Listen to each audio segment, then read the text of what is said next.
Chapter 111. The Way She Loves. 3. I ran and hugged her. Raviol. A million words were suspended in my mouth. I could say, I'm sorry. I'm sorry I left you a permanent scar. I'm really sorry. I could also say, thank you. Thank you for trusting me, thank you for waiting for me, and most of all, thank you for loving me. For loving someone like me. But what I wanted to say was not an apology, nor was it words of thanks. This wasn't the first time I apologized to her, and this wasn't the first time I would be grateful to her.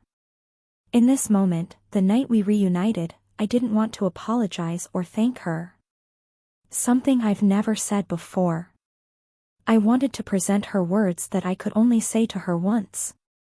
I wanted to give her an utterance I would only say one time in my whole life. My first.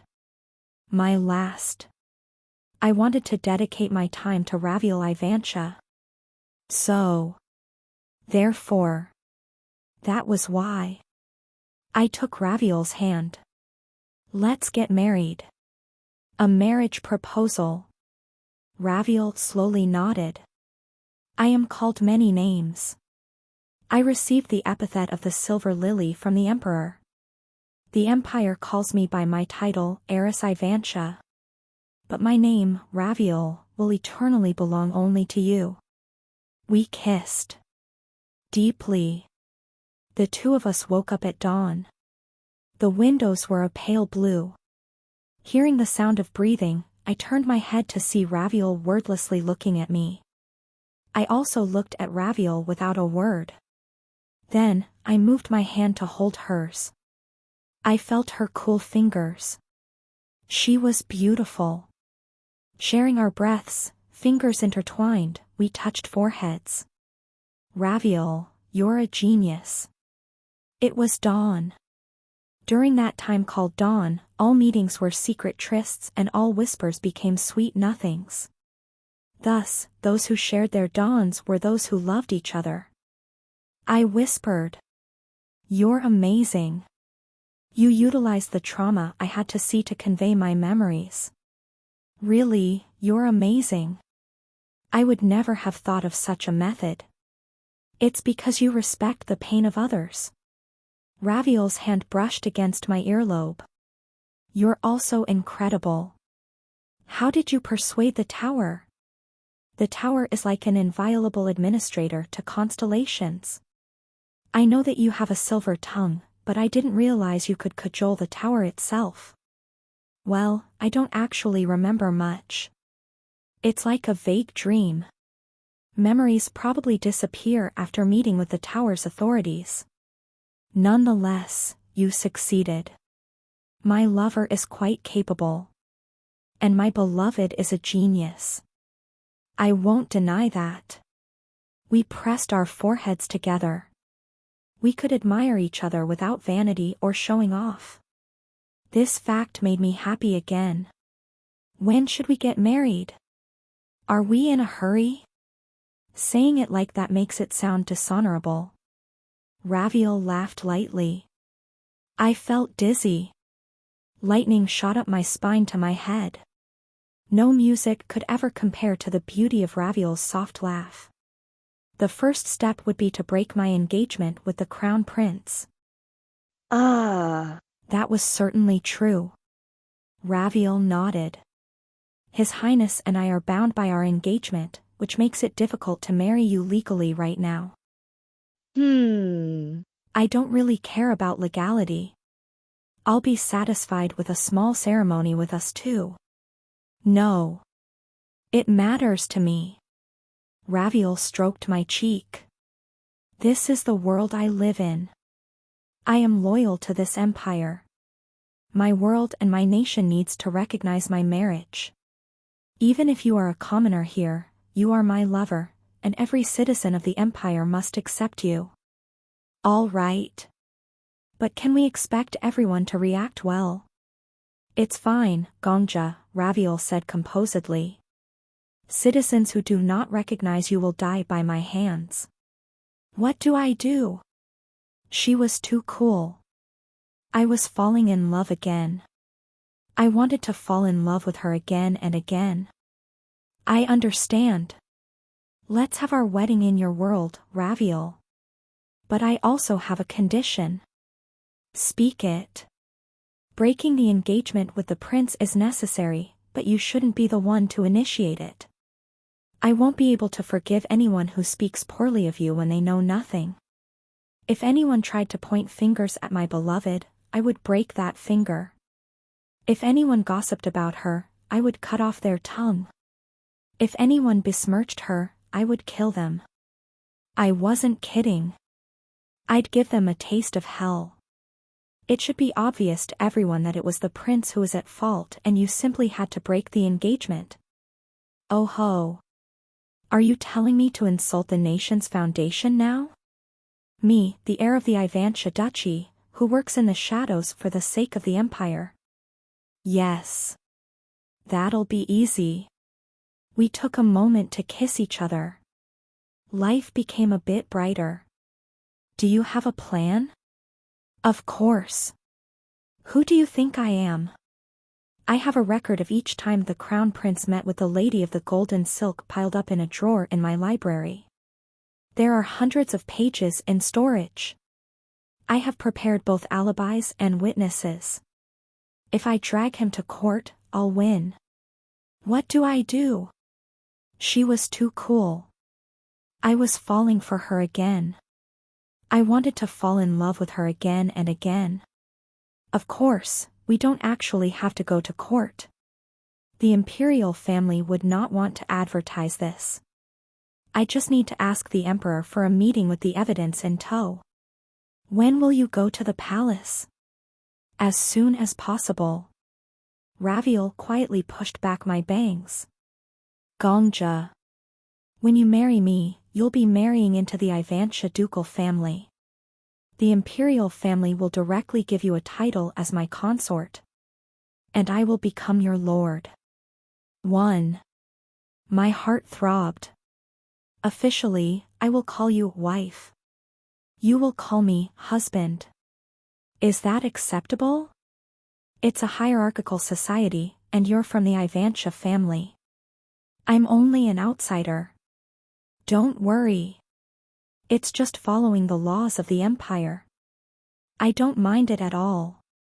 I'm glad you think it's all right. I thought you would say that.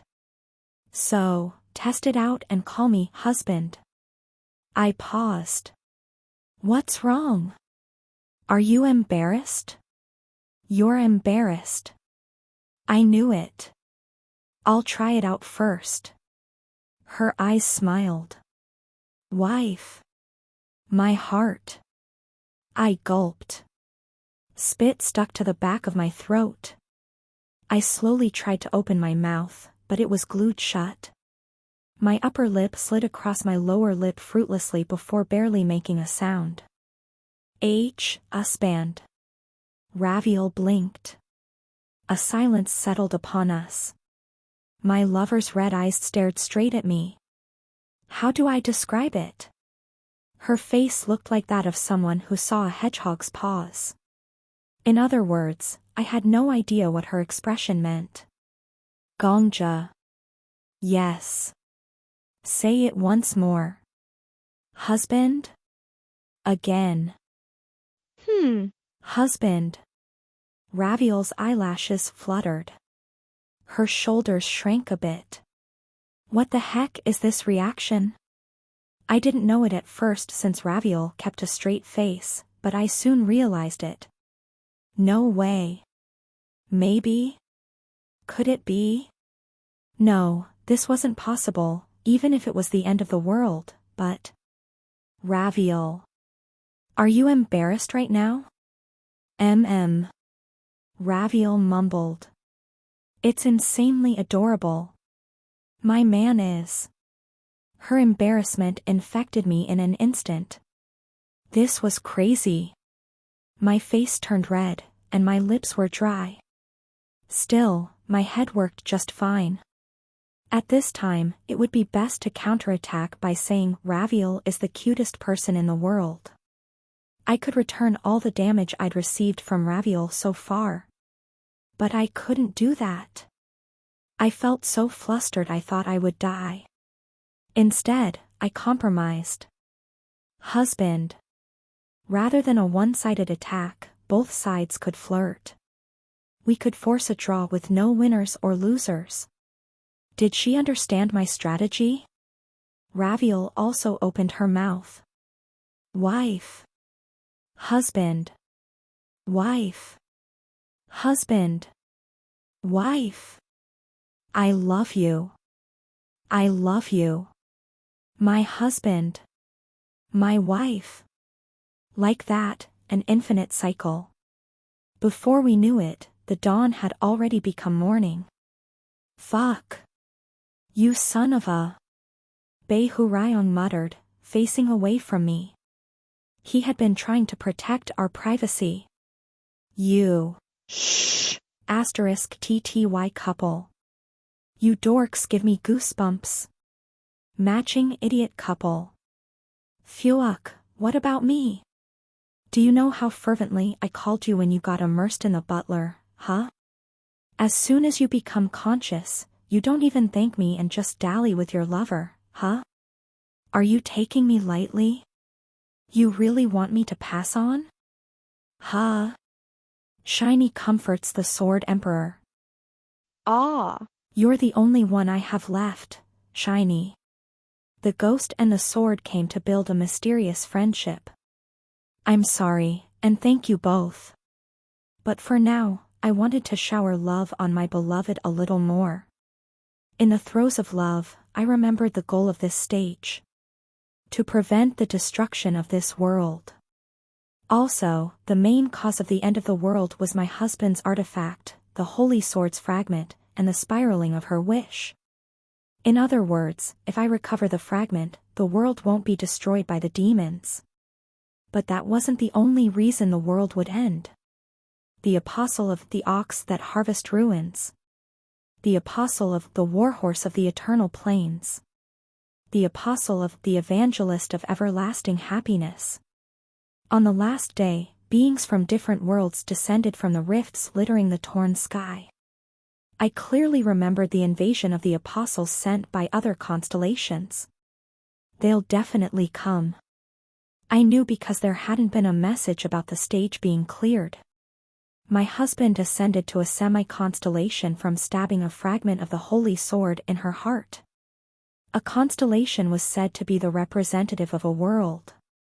They were barriers that protected the world. In other words, this world only had half a shield. But my husband currently had no sword in her heart.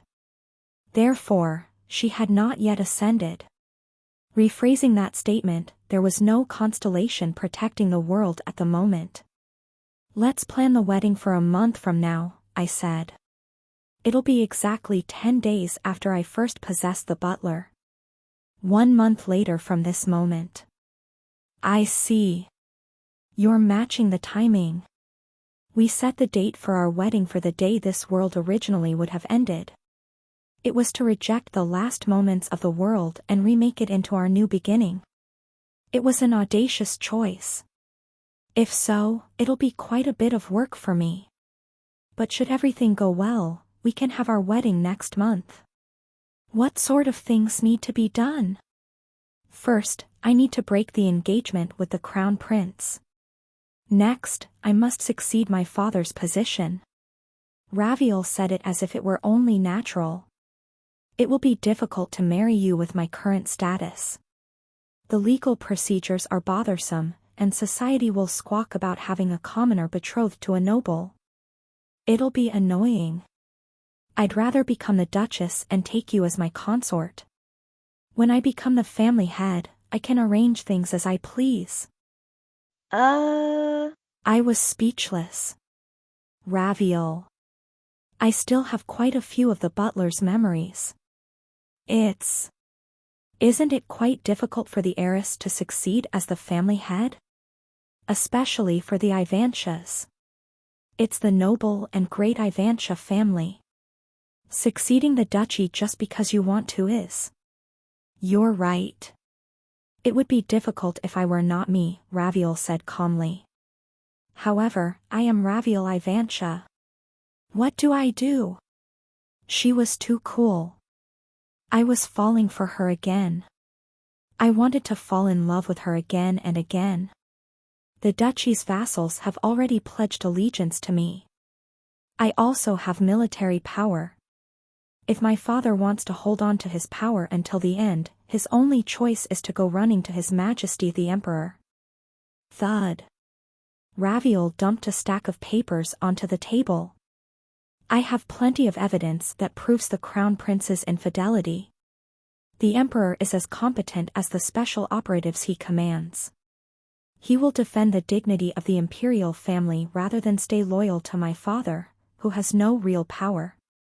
You phrase it like you have respect for the Emperor, but Raviel, isn't that the same thing as blackmailing him? Wife. Raviel looked at me seriously. I twitched when she called me her wife.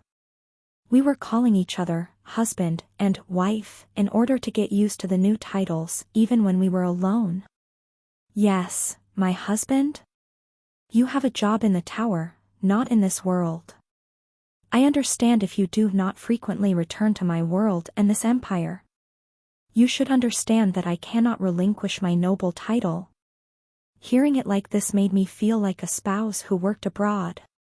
But there will be occasions when you need to be with me. For example, at the events for the end of the year and New Year's. Furthermore, the events held by the Duke or Duchess and his or her consort are always political affairs. You will be the moon of Ivantia, and you will be honored as the noblest consort of the empire, barring the Empress. You'll need some level of political prowess. So, loyalty to the Emperor and blackmail of the imperial family can coexist, then. It isn't as if the empire is harmed when my husband becomes the Ivantia family head. Rather, I am fortunate to have such a capable noblewoman as my husband. My wife knows to read between the lines. He's capable, smart, and cool. Of course. I'm Raviel's man. I love you. I love you. We took a moment to kiss each other. Life became a bit brighter. Phew. For some reason, the ghost's face became more and more sunken. Who was it? Who taught this idiot to love? Who put this guy up to the madness and sickness of love? Why is he in love? If this guy wasn't in love, I would still be happy. Shiny regretfully points to the Sword Emperor. I should beat myself up for this. Me. Then, we began to work busily. For the greatest happy endings, no. For the greatest wedding. Chapter 112. Holy War. 1. Romance Fantasy Trope 999. You don't need something like tropes for love. In life, you occasionally receive gifts by chance. Lady of the Golden Silk. I need to tell you something important. Gee, it's been a while since you called me Lady of the Golden Silk instead of Milady Butler. Each time, it's for something unfortunate. Let me deduce what happened this time. The Lady of the Golden Silk slowly raised her teacup.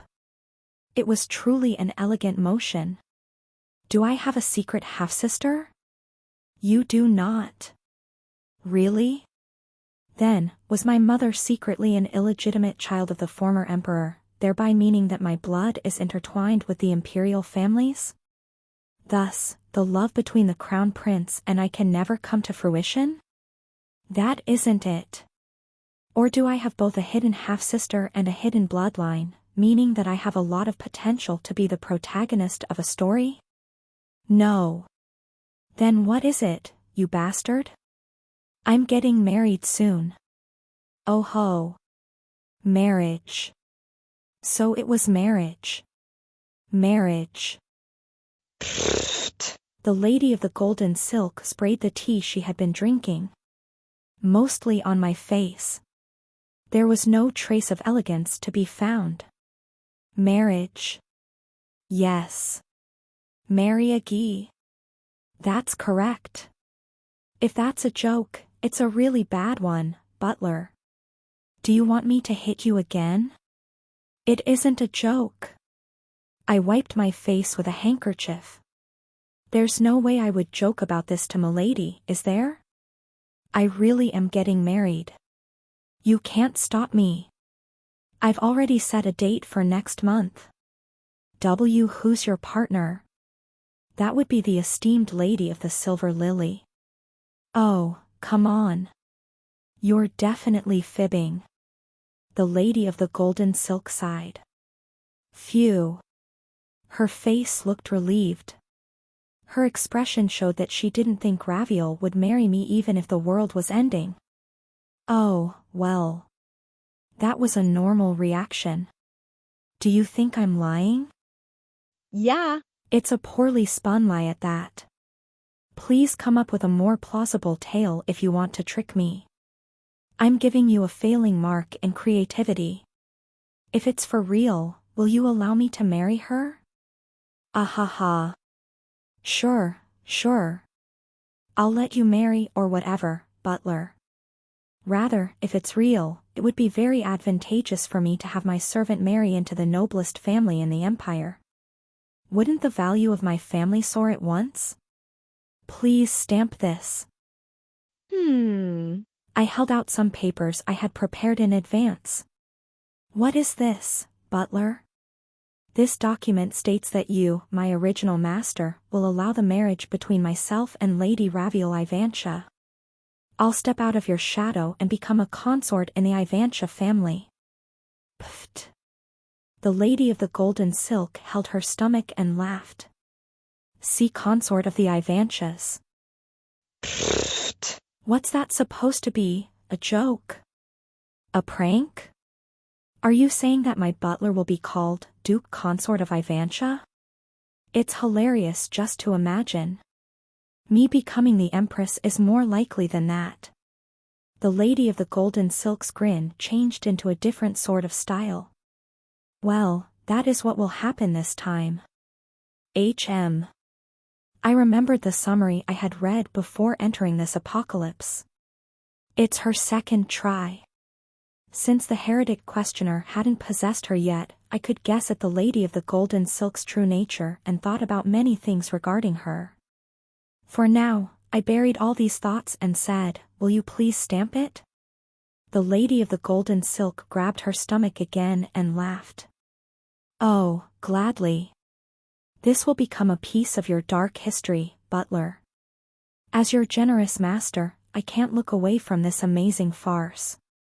Thank you. Then, I'll call over my fiancé tomorrow. Yes. Heiress Ivantia. The second brightest moon in the empire. Dream on. The next day, I stood with Raviel before the lady of the golden silk.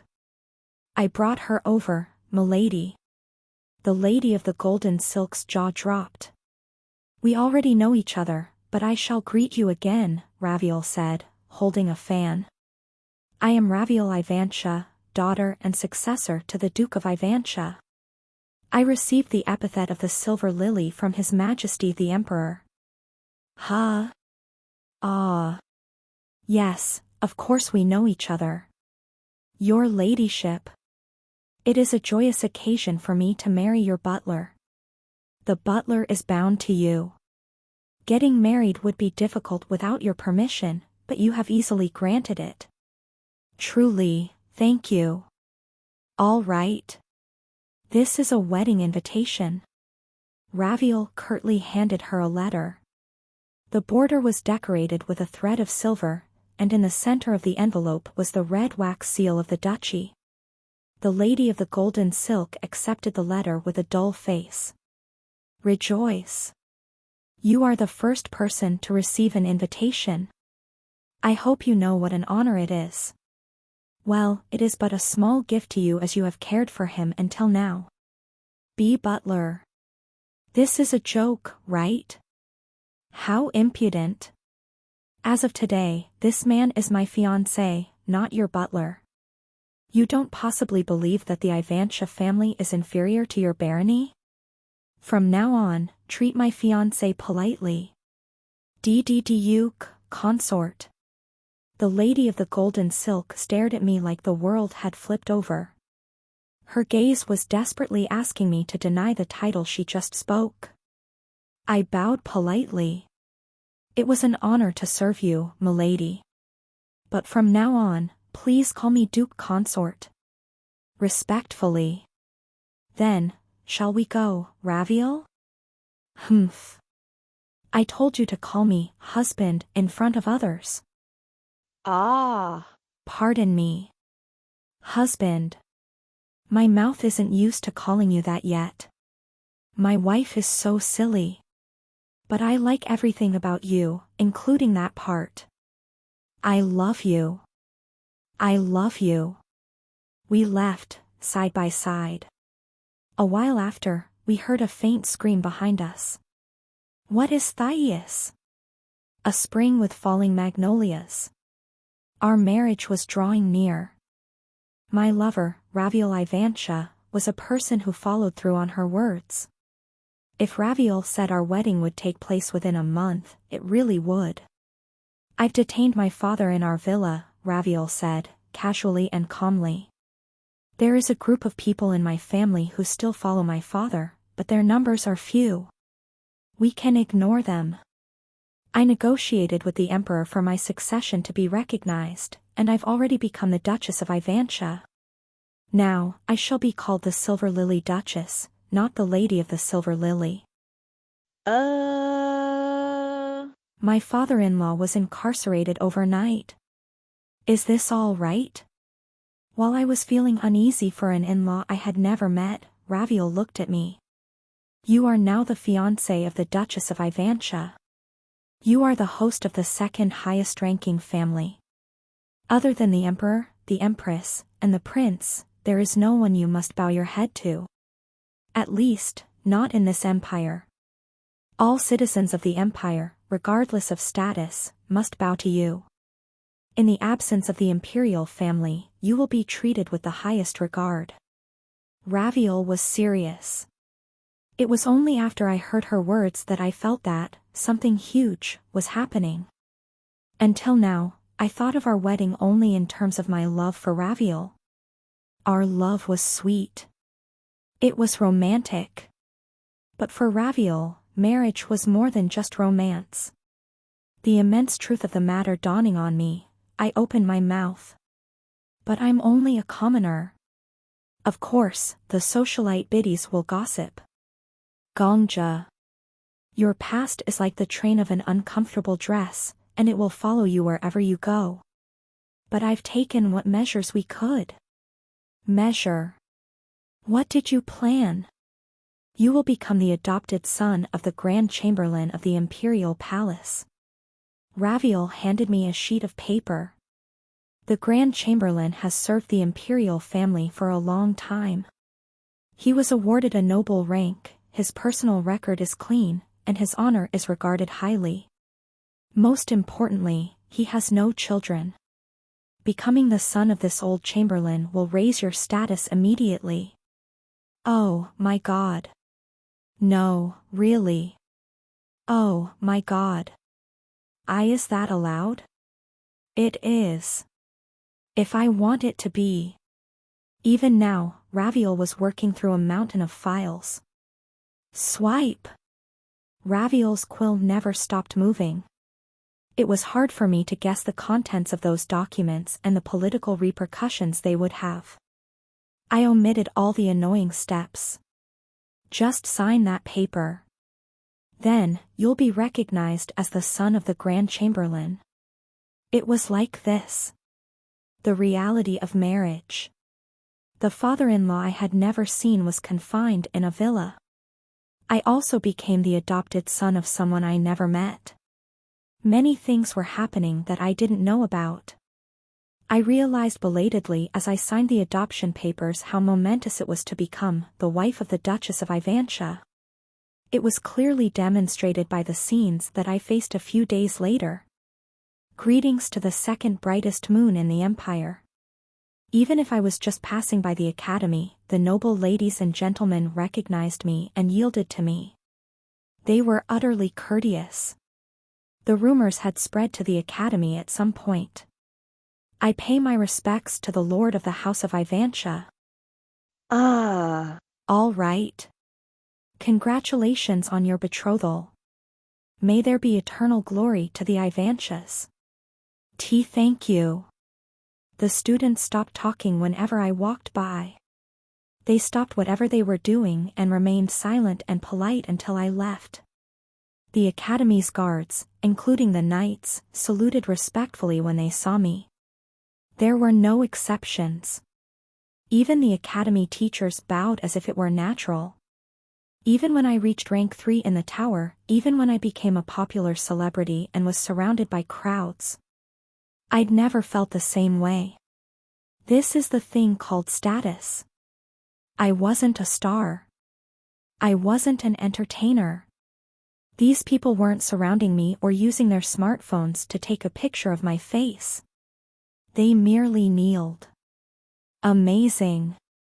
They probably only acted like this in front of me.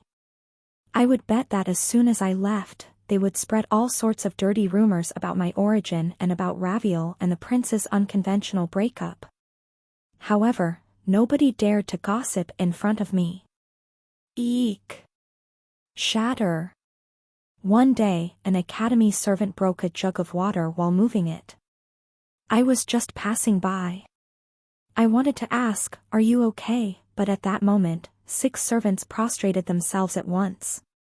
We apologize. We deserve to die. Please. We have gravely erred in our foolishness, so please forgive. I was speechless. I hadn't become dumbfounded for some other reason. No, it was that they seemed to be asking me for forgiveness like it was expected.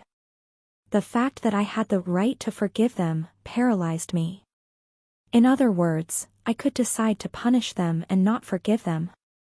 It was crazy. This was definitely crazy. What's the problem? It's obvious things would turn out like this, Bei Hurayong said while swimming in the air. It's your tower, which cares about status and class in name only. That's weird. Didn't you know? If you go up to the 50th floor, you'll find that most towers are defined by hierarchical societies. I think Bei Hurayong mentioned we would compete with towers from other worlds after the 50th floor. Bei Hurayong picked his ear with his pinky and blew away the earwax. Your husband's family, Ivanzi or whatever, is second only to the imperial family in this world. That means that you're pretty much a queen, zombie. A queen. Congratulations on becoming Cinderella, bro. The shoulders of the servants lying prostrate in the hallway were trembling. Suddenly, what Raviel said came to my mind.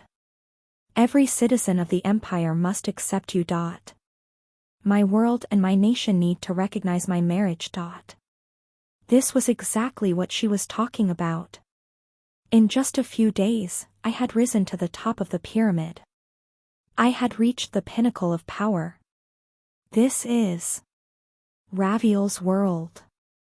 If so, how should I act? Not just as Kim Gongja. Not as the hunter, Death King. But as the spouse of the noblest family in this land. I bent over. Then, I picked up a fragment of the broken jug. I quietly placed a fragment in the palm of the servant who had erred. Make this into a necklace and wear it on your body. I opened my mouth. The necklace is the accessory closest to one's heart. Keep your mistake close to heart. Reflect and repent for it. Don't wait for me to forgive you. When you yourself think and feel that it is enough, you may forgive yourself. Do you understand? Why, yes. I turned and walked away. That evening, Raviel said to me, my wife responded thoughtfully. I cut some meat with a knife and fork. I was learning table manners over dinner. Raviol moved her hands deliberately and slowly on the other side of the table so that I could watch and learn. Well. Did I do well? You were excellent. If you forgave the servant too easily, people would have said, he isn't strict because of his humble background. How can he manage the duchy with that attitude? If you punished them too sternly, the rumor that he's getting full of himself when he climbed ranks overnight would have spread. Either way would have struck out. People would have cursed you whether you forgave the servants or punished them, wife. In this case, the event itself is not important, the presentation is. You wisely wrapped up the situation by creating a moving story. Raviol smiled. What happened today has already been disseminated throughout the Empire's social circles. Those with a pure curiosity will admire your heart, and those with thick heads will admire your sagacity. I thought you were an amateur at politics. What magic did my beloved use? I just thought of you, Raviol. My knife split the egg yolk. The color of a young chick deflated. I knew you were working hard in spots that I can't see. I thought of how much you think of me, and naturally, I thought about you, too. I had thought from Raviol's perspective. How should I act to best help my husband? If I forgave the servants, I would have been seen as a soft-hearted duke consort. If I punished them, I would be seen as a strict one. However, I thought that being perceived as a wise consort would be the most helpful for you. Why is that? People won't think that my husband is generous just because her wife acts kindly.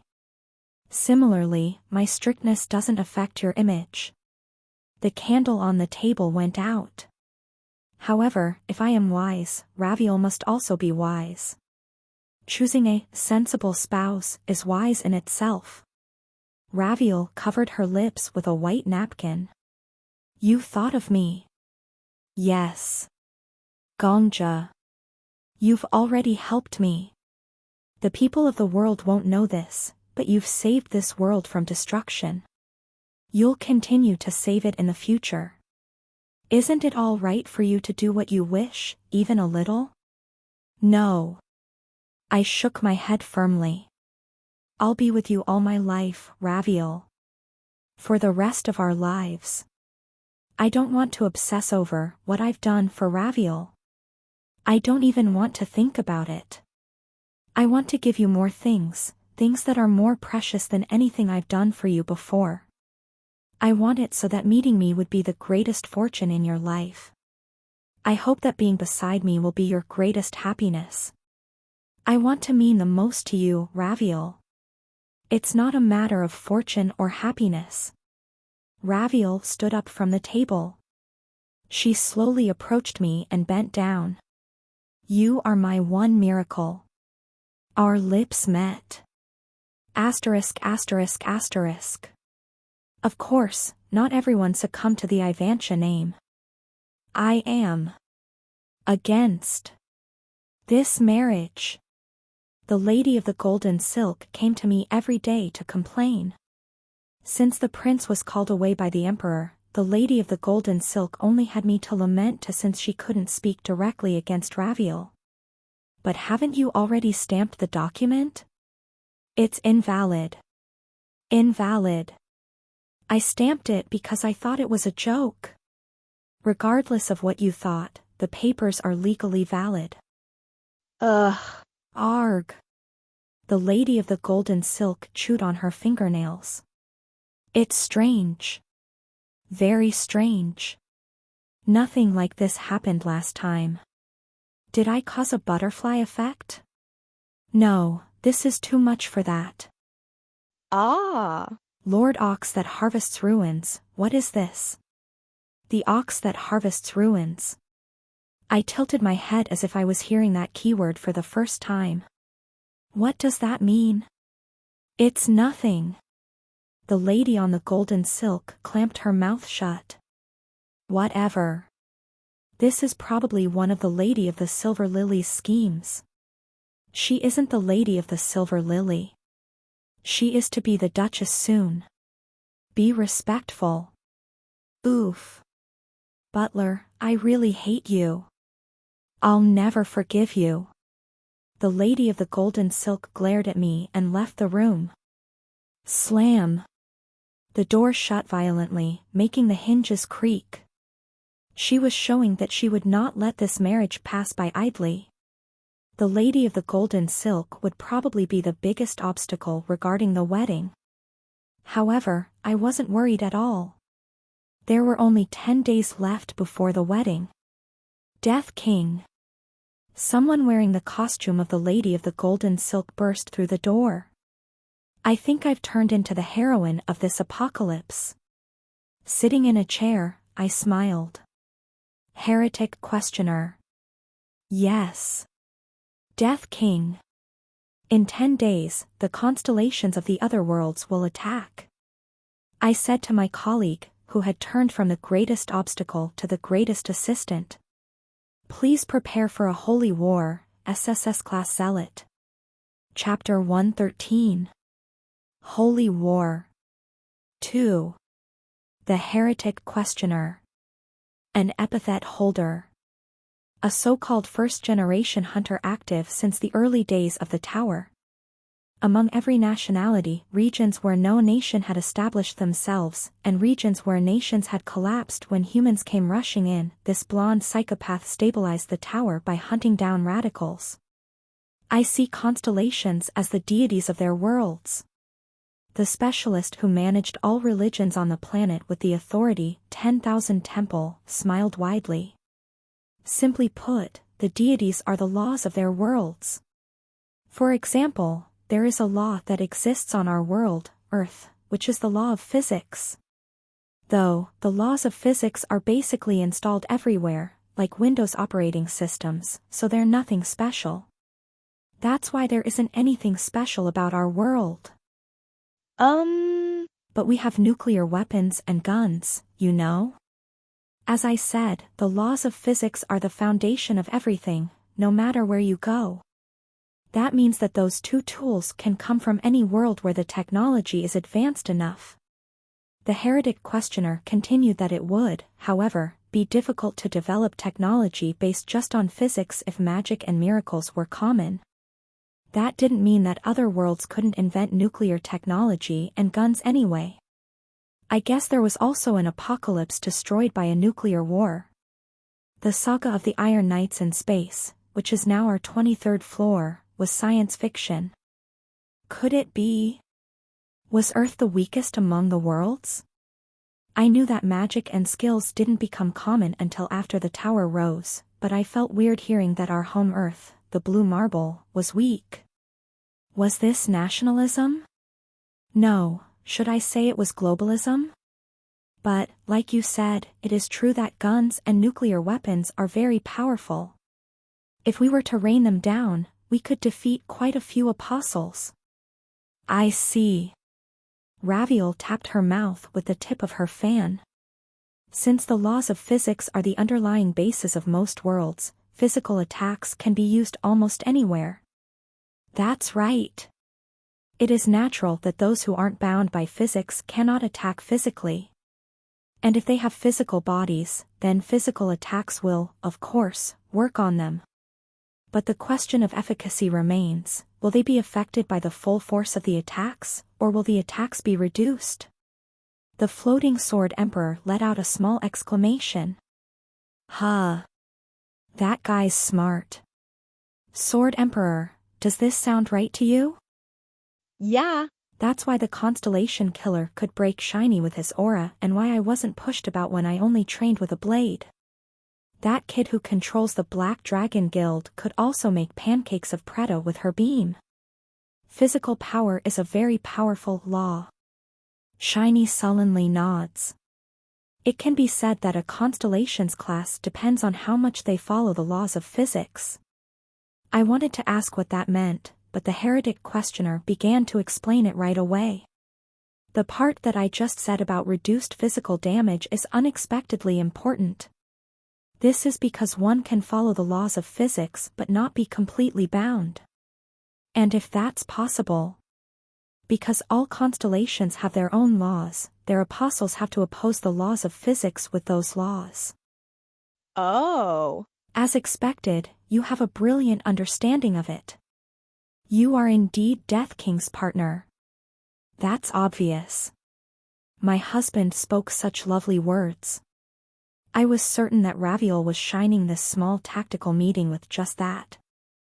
Zombie, won't you focus? You're deciding this world's fate right now. Shiny jumps up and strikes the back of the warrior's neck. Good grief. They're so pitiable, not knowing a love like mine. Hey, quit your BS, zombie. Shiny looks at the warrior with eyes like rotten fish. Shiny, you don't even have eyes. Shiny says to look at the jewels on the sheath. When I followed her words and looked at the decorated sheath, the colors of the jewels were somewhat hazy. I got it. I'll watch myself. And concentrate. Yep. 1. All constellations have their own laws. 2. Their apostles also obey those laws. What are some examples of laws? For example, there is a constellation named Barbet. A god of love, the heretic questioner added. This constellation translates everything in the world to romance. In a world ruled by Barbet, power and wealth are meaningless. A person's strength is determined by how much romance power they have. Romance power? What's that? You have to see it. The heretic questioner combined his hands to make a sign. Sacred technique, psyche. Poof. Light emanated from the heretic questioner's hands. It wasn't just white but also reddish, and a little pink. Anyway, a thick perfume like mist shrouded us. Aha. This is temporary, but I've set up a sanctuary for the god Barbet. Try doing something, Death King. I looked around awkwardly. It was late at night. The heretic questioner, Raviel, and I were in Raviel's quarters to strategize for the coming invasion in 10 days. Nothing's changed except for the pink mist, though. Excuse me for a moment. It was then. The heretic questioner hooked his foot around my ankle to trip me. Huh? I said, my body tilting. I said as I grabbed Raviel's arm. The two of us fell to the floor. Raviel stared down at me. She was on top of me, making it look like I was being attacked by her. It had all happened in an instant. Gongja. Showing this kind of affection in front of someone else is embarrassing. I was mortified. And no. It's not like that, Raviel. I was just falling. Ahaha. The heretic questioner laughed. It's a pose you often see in romance works. Heretic questioner, this is. In Barbet's sanctuary, every action leads to romance. You don't simply fall, you draw in people around you. For example, if Death King wore a dress shirt and drank some water, there is a 95% chance that the water will spill and show off his muscles. Everyone nearby would inevitably be flustered by the sight. Oh, Lord. What was that? Wasn't that cosmic horror, not romance? In short, a sanctuary reinterprets the world and brainwashes people. It's the same for the great library we were in earlier. The librarian interprets the world as a collection of stories, and we are compelled to be characters. Poof. When the heretic questioner made another sign, the circle of pink on the floor disappeared. Flushed, I got out from under Raviel. The heretic questioner smiled widely and said, defeating the constellation's apostles with their laws and the laws we can use. This is both a holy war and a star war. A holy war and a star war. In Korean, both would be written as Sungjun. 2. So how should we deal with the holy war that will take place in 10 days? We need to know exactly which constellations are involved. You can infer this from what I've said so far, but our tactics will depend on the constellations' laws. Certainly, knowing information about the enemy before the war is extremely important, Raviel said, her fan at her mouth. The heretic questioner nodded. Yes. So I ask you, which constellations' apostles are coming in 10 days? Can you tell the laws from the names of the constellations? If you know their true names, it is 100% possible. I can look with my skill, 10,000 temple. At that, I recalled some information about the young man. No, he was possessing the body of the lady of the golden silk, so young woman, in front of me. It was around when I was fighting Preta on the 13th floor. When I was fulfilling the prophecy, the Black Dragon Guild Master said that not only was the heretic questioner skillful, but he was also knowledgeable of other worlds' religions. Good. A description. Can you infer a constellation's true name from their epithet?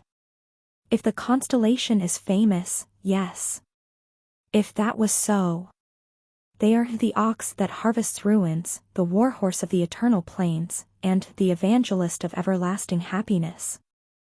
The heretic questioner rubbed his chin. The ox that harvests ruins is Musha. That constellation's main areas of control are destruction and recreation. It's simple but powerful. Destruction and recreation. How does it fight? I guess. Its physical force can be used strongly at will. It can crush an area, dismantle a being's structure, and maybe recombine the structure afterward to create a golem. It's very rare, but there are times when it can also use the power of time. Time is also a part of the laws of physics. The second reincarnation female lead characteristic of the Lady of the Golden Silk was definitely because of Musha's power, then.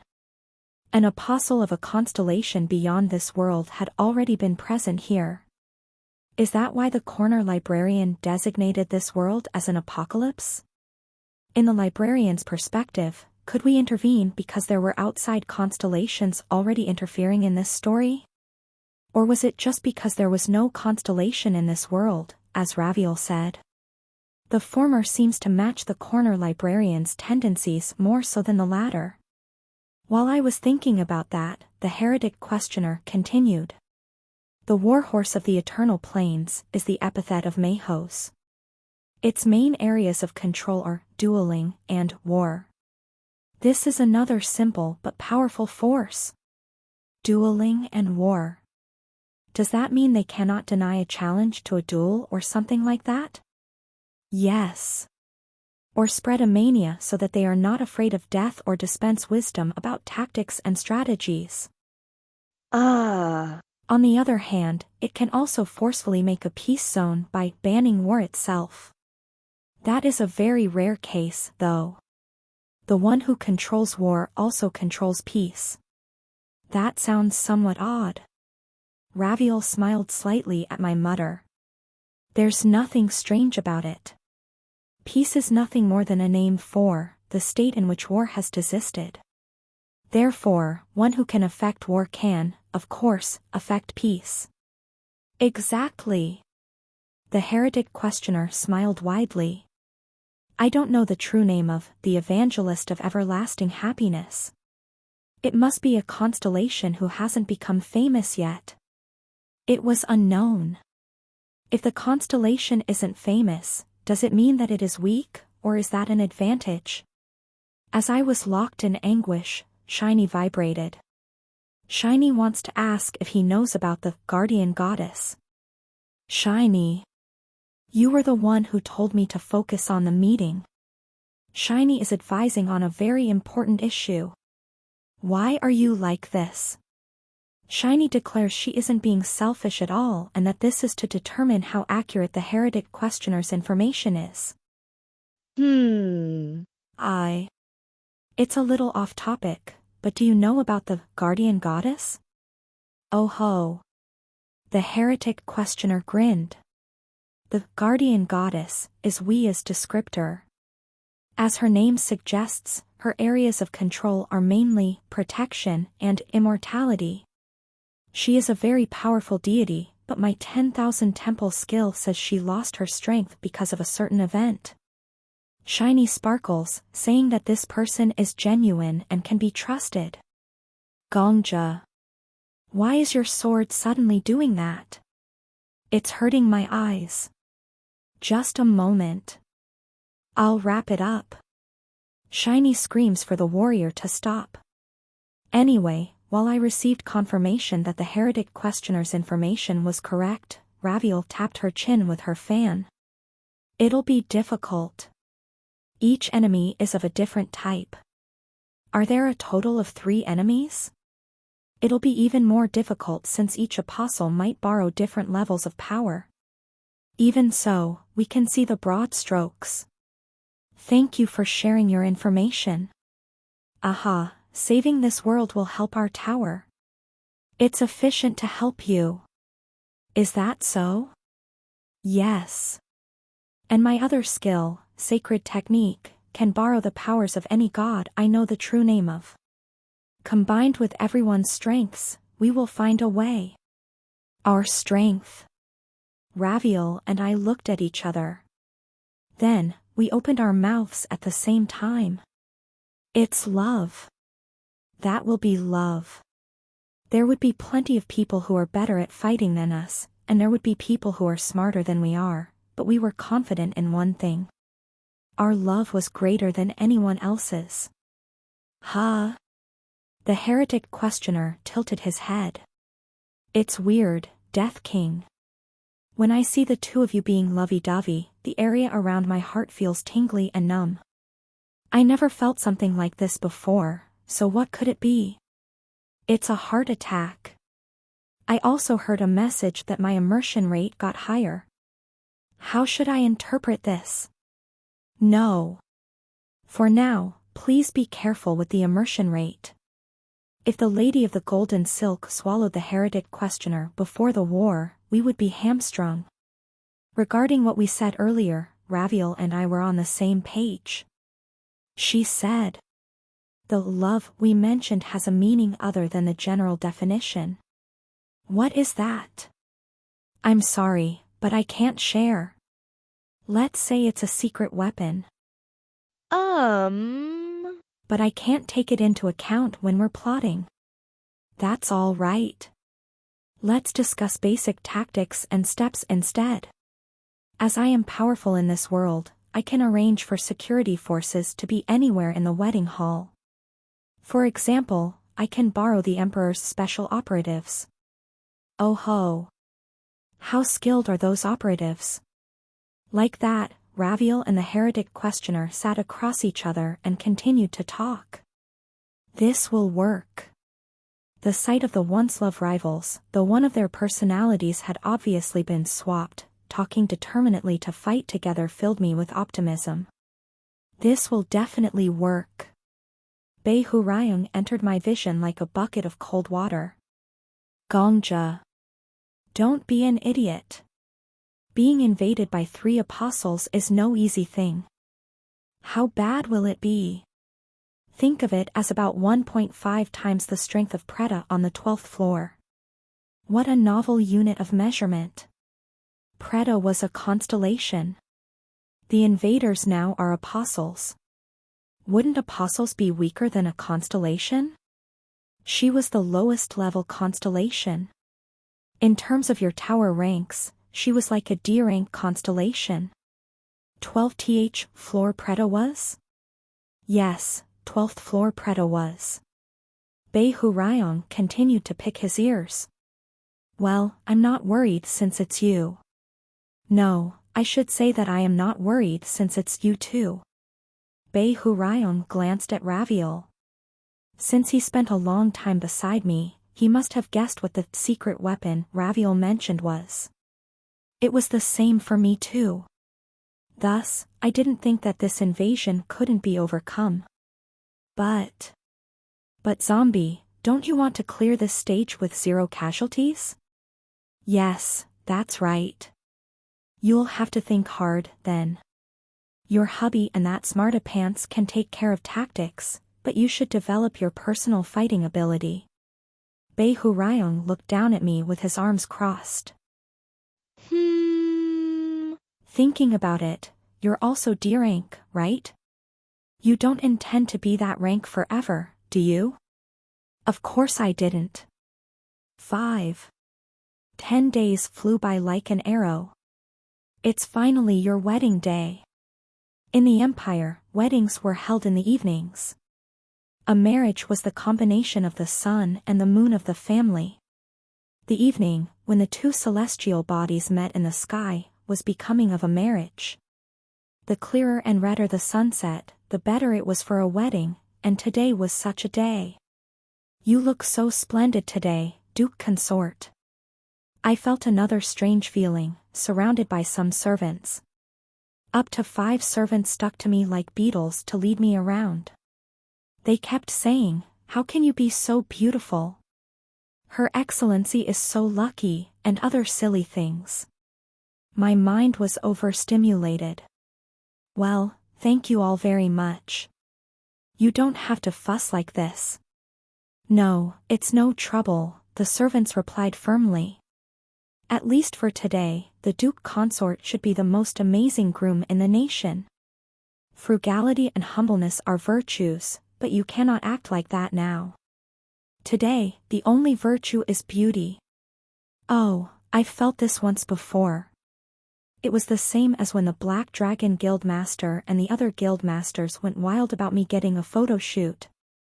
Of course, there were also differences from that time. Congratulations on your wedding, Duke Consort. An old gentleman with a cool beard greeted me in the dressing room. I was confused because I didn't know who he was. Seeing my bafflement, the old gentleman smiled wryly. I am your foster father. I have a small position in running the imperial household. I heard a lot about you from the new Duchess of Ivantia. Oh, God. I was wondering who he was, and he was my father whom I was meeting for the first time. And nice to meet you. It's. You can call me father. Don't worry. I know that you won't be able to see me as your father in your heart. I won't disturb the duchy by making use of my connection to you. The old man bowed his back very politely. I am going to retire after this wedding. Your husband was very considerate of me. Ho ho. I won't need to worry about my days in retirement. A sigh slipped out from my mouth. How hard did Raviel work for today? I spoke a word that I had never said in my life. Father. Yes, the moon of Ivantia? I don't know politics, and I have no connections to high society, so I don't know about the conditions in society. So I want to ask, what do the people of the Empire say about this marriage? Simply put, it has been highly unconventional, the man said gently. The marriage of someone from the Ivantia ducal family is equivalent to a royal marriage. Naturally, it is challenging to prepare for such an event on short notice. Moreover, Her Excellency broke the engagement with His Highness the Prince and succeeded as her family head. At that moment, the old gentleman closed his mouth. It was because the outside of the dressing room became very noisy. We could hear the murmurs of the guests. Anyway, it would have been impossible if the Silver Lily Duchess had not persuaded His Majesty the Emperor. The old man stroked his beard and beamed brightly. Duke Consort. Your husband is truly a capable person. Her loyalty to His Majesty is an irreplaceable boon for the Empire. Though I may only act as your father for today. If I may say something. That very moment, the gentleman's eyes narrowed. Simultaneously, a strong spirit emanated from the body of the old man that was almost comparable to the sword saint. Considering your husband also requested my presence in my other position and the security arrangements of the wedding hall, it seems that today's marriage will not go very smoothly. The Grand Chamberlain of the Imperial family. The moment the commander of His Majesty's Special Operatives said so, the commotion outside the dressing room turned into screams. Zombie! Get ready! I looked out the window. They're here. Beihurayung was right. The apostle of the ox that harvests ruins has manifested. The apostle of the warhorse of the eternal plains has manifested. The apostle of the evangelist of everlasting happiness has manifested. Two celestial bodies, the sun and the moon, mixed in the red sky. As the glow of the setting sun gave way, the enemies we had been awaiting appeared. Chapter 114. Holy War. 3. The wedding hall was thrown into chaos. Kaya! Good Lord, what is? In the sunsetting horizon, there was a fissure. The red sky shattered like a glass window. Blood dripped through the cracks. I reinforced my eyesight with aura and looked up at the sky. The apostle of the ox that harvests ruins has manifested. There was a girl with a huge hammer. The apostle of the warhorse of the eternal plains has manifested. There was also a general on a Pegasus that was flapping its wings. The apostle of the evangelist of everlasting happiness has manifested. Young children danced strangely, holding hands. What? The wedding guests looked at everything in shock. The cracking red sky alone was an unbelievable sight, and with the unidentified beings coming out of the cracks, they couldn't pull themselves together. Except for 3 people. They've arrived. Raviel, the heretic questioner, and I were ready to fight back. Among us, Raviel was the one who had the power to command others. Special Ops, assemble and protect the guests. Imperial Spirit Troop, gather the civilians. My vassals, evacuate the guests. My bride and Duchess of the Empire, Raviel, yelled at the bewildered guests, specifically, her vassals. People's shoulders flinched. She was rallying the troops. Strangely, when Raviel called them out, they magically came out of their daze. There was no better person than the head of the second noblest family in the empire to use that magic. Blue Lion Knights, form your ranks. Your Excellency, just what are those? Save your questions. Stay alert and observe the enemies. You are the protectors and leaders of the empire. If you're going to act up in front of me, relinquish your titles. Understood? You understood. Raviel organized the hall in an instant. Even the soldiers and nobles who were not under her command obeyed her orders. They felt something, instinctively. They didn't understand why the sunset in the sky was shattered nor why some unknown apostles appeared, but they knew if they followed Raviel Ivancha's voice, they could get through this situation. Can you figure out their abilities? Raviel asked the heretic questioner after rattling off a series of instructions. Yes. Just a moment. The heretic questioner made some hand signs. A white light flared from his hands. The light stretched out into the sky like a beam, and in an instant, it passed over the apostles from the other worlds. Analysis complete. First of all, that lady with the giant hammer over there. However, the heretic questioner couldn't finish his words. Did she interpret the beam as a challenge? The apostle wielding the hammer jumped from the sky. Her blonde hair fluttered as she slammed the ground with the huge iron hammer. Boom! The ground was literally upturned. Screams echoed.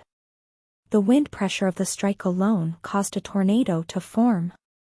The red and white flowers that had been imported from the southern part of the empire for the wedding were whisked messily into the air.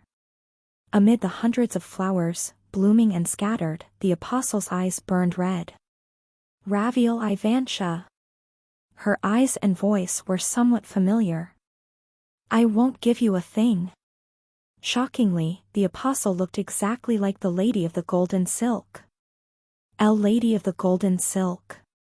Why does she look like that? The guests chittered suspiciously. The Lady of the Golden Silk was a celebrity, too, even if she wasn't as famous as my husband. It was natural that many people recognized her face. Some of them astoundedly looked back and forth between the apostle and the heretic questioner. The heretic questioner quietly muttered, "This isn't good." That's probably the noumenon of the Lady of the Golden Silk. 1. Noumenon? Put simply, it's like the devil is grasping onto her soul. Instead of borrowing the power of the constellation, she's giving it the entirety of her abilities, appearance, and memories. Aha! That lady probably had a wish she really wanted to fulfill, no matter the cost. Interesting. The recipient of the heretic questioner's interest was swinging her hammer. Whoosh! People were blown away by the wind pressure of the hammer. However, the knights who had learned martial arts endured with clenched teeth. They were still confused, but they had realized one thing. The woman who resembled the Lady of the Golden Silk was not their ally. Stop her. Protect the guests. Obey the Duchess's commands. The emergence of a clear enemy rallied our forces. The strongest warriors of the Empire, whom Raviel had invited as guests and security for this day, rushed forth with their swords raised. Their movements were refined. It was an advanced pincer attack. The Golden Silk scoffed. Whatever. You all follow ClassRevivalHunter's directions, anyway. Dozens of warriors attacked at once.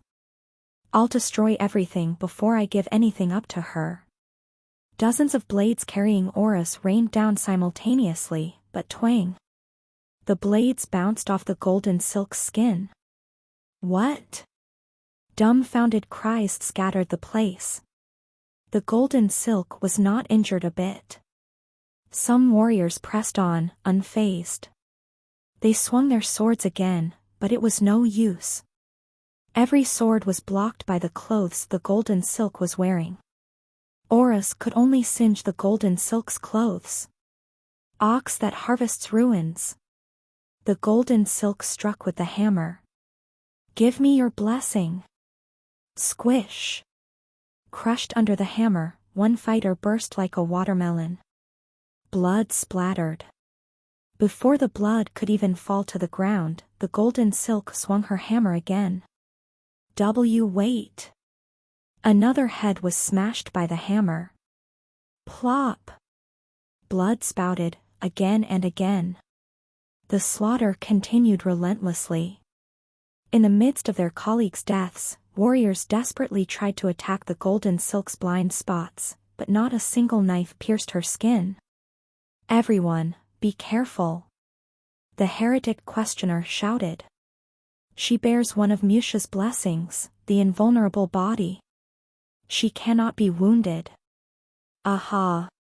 Technically, the effect reduces 99.9% of physical harm to the holder. A body that cannot be wounded. You won't be able to damage her significantly unless your strike can tear down a mountain's peak. Good luck. ClassRevivalHunter. The fighters were bewildered. Among them was the old gentleman who would be my adoptive father for today only, the Imperial Grand Chamberlain and commander of the Special Operatives. The old man, who held the position of the strongest in the Empire, spoke as if it were absurd. Tear down a mountain peak? Who could do such a ridiculous thing? You're right. It's really too much. But if we can't do it, we'll all die. The heretic questioner laughed prettily. If someone were to capture that smile in a picture, one might forget that people were being demolished by a hammer at the same time. That crazy psychopath. That one alone is a monster, Raviel sighed, but the other ones are also coming down. My husband was right. That apostle, who may have been the spirit or body of the golden silk, was just one of the enemies we had to fight. Maybe she was even the easiest enemy we had to deal with. Unfortunate ones. A ruddy sunset. The general on the Pegasus descended slowly with his back to the sky. You can blame that pitiful girl. Blame the one who lived in the first life of that girl, and blame that young man. They are the reason you will be trampled under our hooves. You all should be sad. The general looked at the golden silk, the heretic questioner, and, lastly, me. I couldn't see his face because he was wearing a thick helmet. Soldiers of the war horse.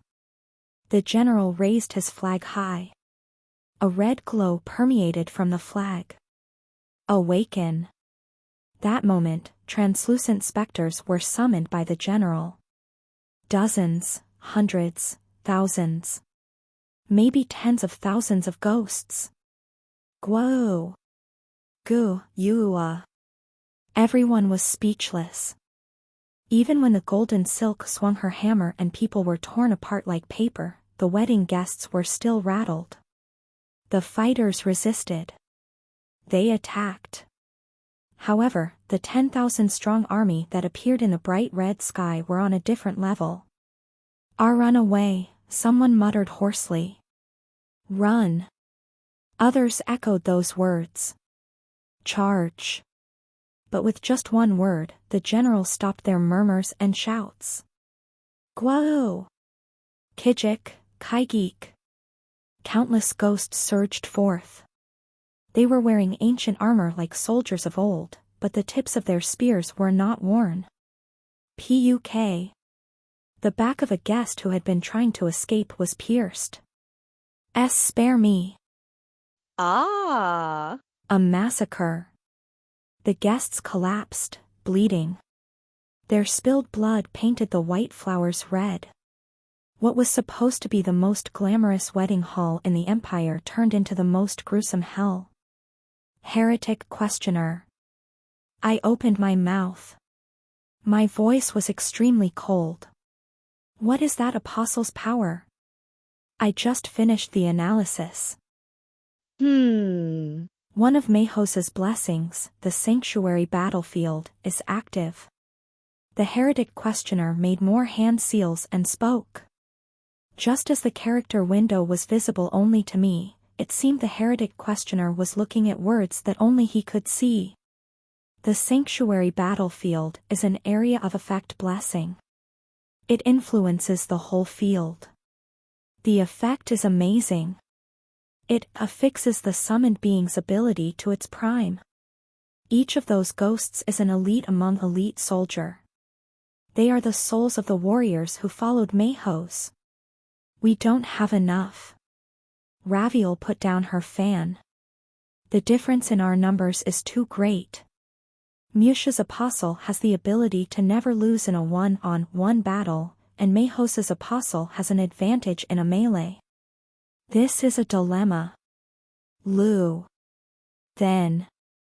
Lu, la la. The third and last apostle began to move. La. Lu, la la la lu. Lu. La la la la. The apostles who looked like children were singing. The song fell from the sky and reverberated to the ground. The children danced in a circle dance like they were doing a traditional folk dance, and the faster they danced, the stronger the song became. La. Lu, la la la. Flop. The guests who were being chased by the ghosts suddenly collapsed. It wasn't just one or two of them, either. Flop, flop. Like a marionette with cut strings, people lost their consciousnesses and dropped on the spot. Oh. The heretic questioner quickly made some hand signs. A light spilled from his hand and covered Raviel and me. Aha, this is really not good. It's a psychological attack. Those who are exposed to the song are forcibly pushed into their happiest memory. You can't resist it unless you're mentally strong enough. The apostle who had a hammer and was immune to physical attacks. The apostle of the warhorse who specialized in fighting with an army. The apostle of happiness who breached people's minds. Really? Each one is terrible. Yes. We could deal with an apostle who specializes in one-on-one battles. We could also deal with an army. If mental attacks are the problem, we can have a small elite group that is mentally strong. But we need to face all three attacks at once, ha.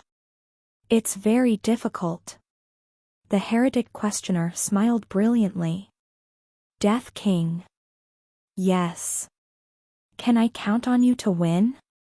The wedding hall had already withered with the sunset.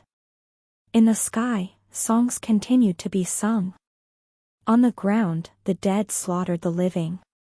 And lastly, RIP. The head of the Special Ops Commander, who resisted until the end, was crushed. The golden silk, the apostle with the hammer, stared at us ferociously as she stomped on the old man's head. Raviel Ivansha. Raviel was wearing a black dress. At first glance, it looked more like a mourning dress than a wedding dress.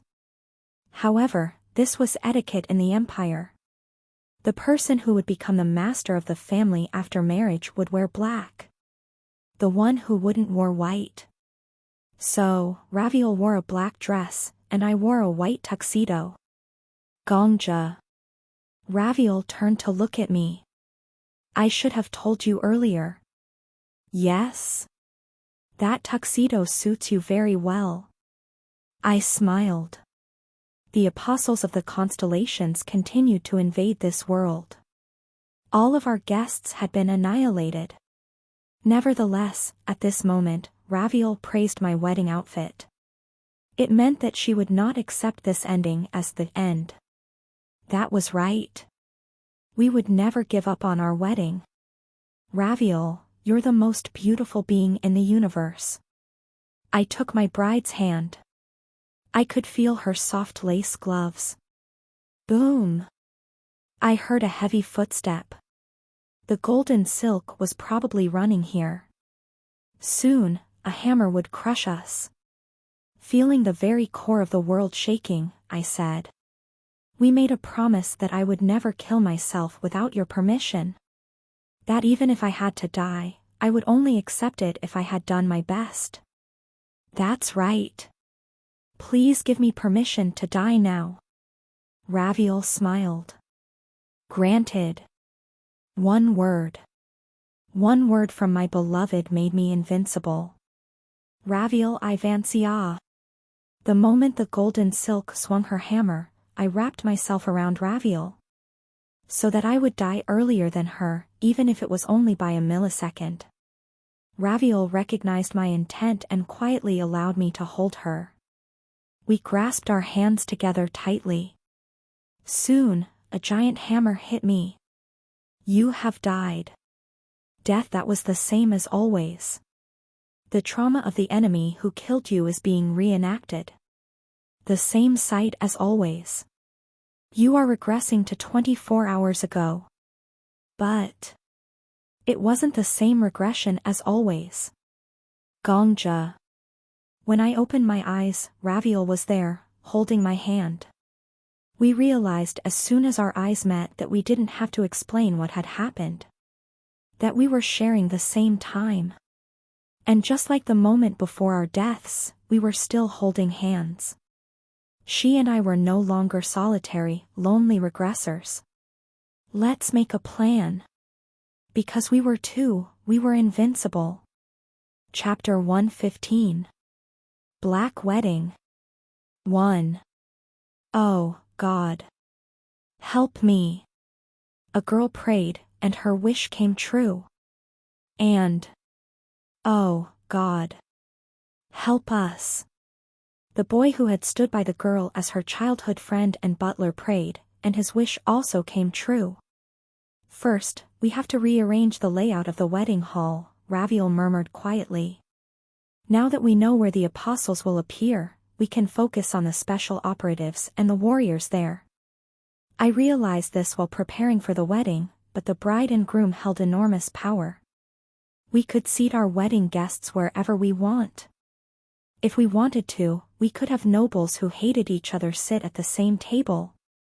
Of course, it would ruin our reputation and people would curse us, but did that matter? Our first priority was defeating the other world's apostles. It would have been much easier if I could have stolen their blessings. Unfortunately, my skill, I want to become just like you, couldn't copy the blessing used by the golden silk. Zombie, I told you. The tower is ridiculously objective in some weird aspects. Bei Hurayong looked excited, pleased that I couldn't get a free lunch. You're already receiving several blessings, right? It was the same when you fought Preta. Even now, you've got blessings from the goddess of beauty and the goddess of vitality or whatnot. Yes. The blessings are treated distinctly from my skills. Yup. Those, to be precise, are buff effects that the constellation casts on you with their skill. How else would this work? If you want the blessing, go and get killed by the constellations who are buffing the apostles. I get it already. I grumbled. The mechanism sounded like it was from a computer game, but what was before me was reality, not a game. And the heretic questioner made that reality clear. If there's an apostle who can use psychological attacks, the number of guests needs to be reduced by a lot. Especially if the apostle's blessing is to recreate one's happy memories. The candle flames flared and lit up the face of the heretic questioner. It was the middle of the night. The three of us were brainstorming together in a dressing room. On the table were the layout of the wedding hall and the guest list. Raviel's dressing room had been transformed into our secret war council chamber. The most fatal poison in the world doesn't cause pain. It makes people happy. There aren't many people who can escape the poison of happiness showered by the evangelist of everlasting happiness. The problem is this. Raviel tapped the guest list with a long finger. The fewer guests we have, the more difficult it will be to deal with the warhorse of the eternal plains. This apostle can summon 10,000 soldiers.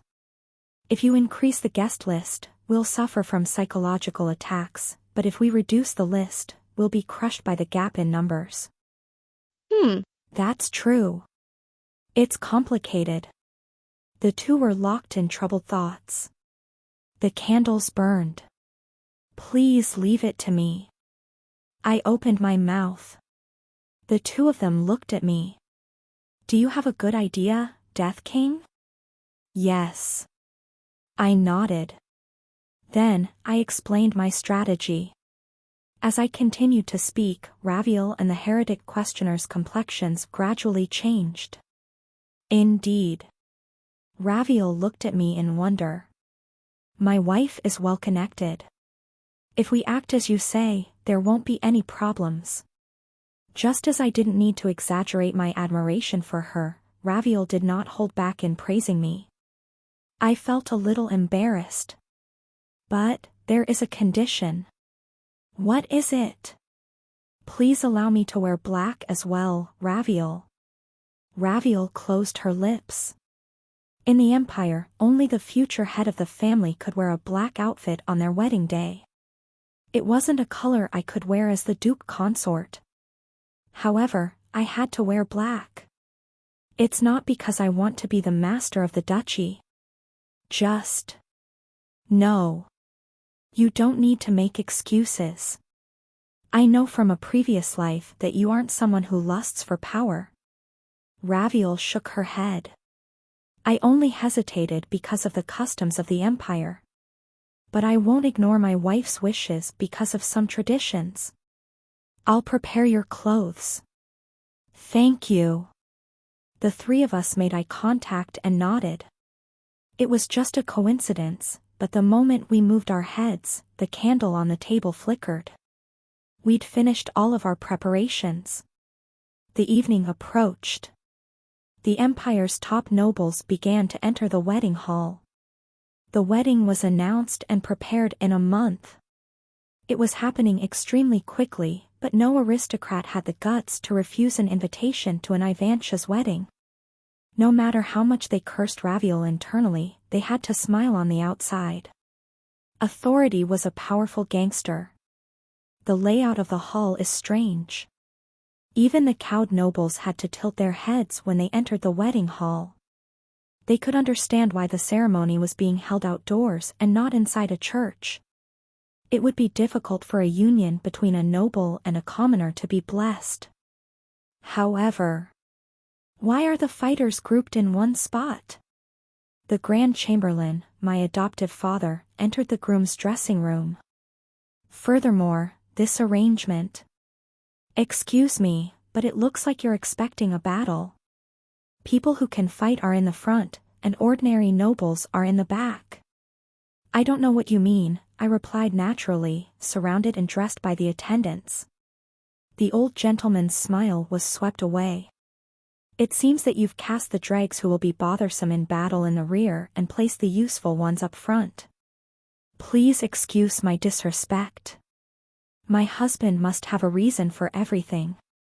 You're also wearing a sword on your waist. Yes. I always enjoyed practicing and training in the martial arts.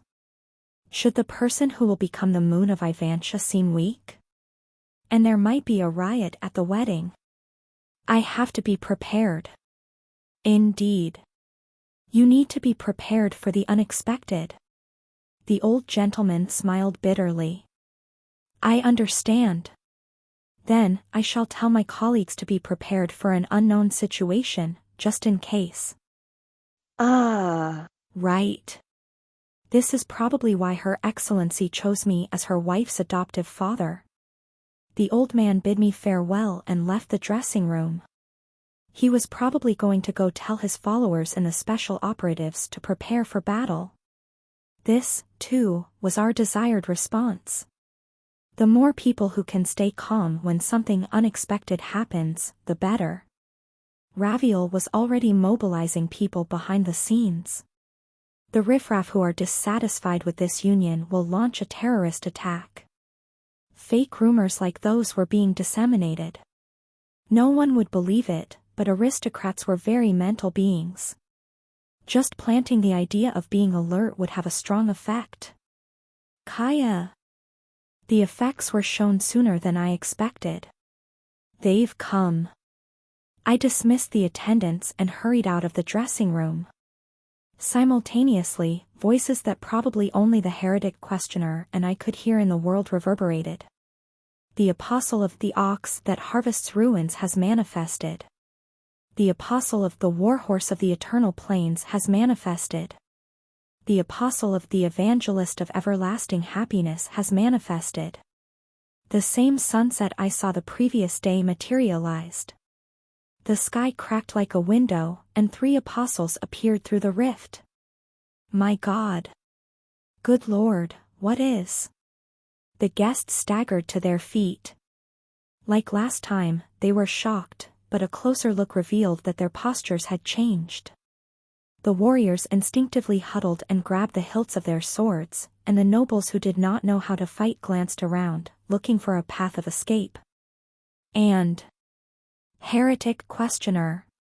Above all, my own behavior had changed. Yes, Death King, replied the heretic questioner, who had been waiting in front of the dressing room. From now on, I will ride on Death King's back. Okay. Sacred technique, divine transmission. The moment I first realized the heretic questioner was a psycho was when the Devil King of Fall Rain and the Guardian Goddess divided us with a test. The heretic questioner used sacred techniques then. Its effect is teleportation. Our destination was the red expanse of the sky. What? The apostle with the hammer. We were right behind the lady of the golden silk. The golden silk looked at me in bewilderment. Clank! the holy sword I wielded and her hammer clashed. The gravity of the tall sky was crushing down on me. I cried, feeling my body plummeting down. One more time. Ahaha. Yes. Sacred technique, divine transmission. The heretic questioner shouted back like he was enjoying himself. The next moment, we once again appeared behind the golden silk's back. I struck my sword against her open back. Ugh. The golden silk managed to stop my attack again. However, 2 unexpected ambushes were deadly. Her stance faltered. Whoosh! She had originally intended to simply descend from the sky, but with her broken stance, she began to fall. I don't know what kind of trick you're pulling, but it's no use. The golden silk shouted. The wind pressure from the fall messed up her golden hair. My body is invincible. Nothing can hurt me now. I am invincible. The ox that harvests ruins gave me a body that can never be scarred. Did you give up your soul because you didn't want to get hurt? What do you care? The golden silk yelled angrily. Everyone only sees ClassRevivalHunter. That annoying bitch. She was just born into a good family, and then she acts tough like she understands all the sorrows of the world. I'll kill her. I'll steal everything that bitch has. A filthy and disgusting desire. But I didn't laugh at the golden silk. No matter how much one dressed it up, it was plain desire that guided human beings. I knew because I had been the same. But I know many people in the world who are worse off than you, Lady of the Barony. Thus, I had words that I could shout back. I gripped the hilt of the holy sword more tightly. A person knows the pain he's suffered. So when another screams in pain, he can imagine how lonely it feels and sympathize. It doesn't matter who you are. I feel for everyone who screams in pain. Ha! Don't bullsh*t me. Who would live that kind of life? The golden silk mocked me. The wind grew stronger. Falling through the sky, she stared me down. You can't hurt me anyway. My body is unyielding, unbreakable, and immortal. That was right. If she was someone who could change with just words, she would have already changed. Words were powerless. You needed force to help someone who was screaming. That was why the doctrine of shadows held their swords. Shiny. Shiny responds to the warrior's call.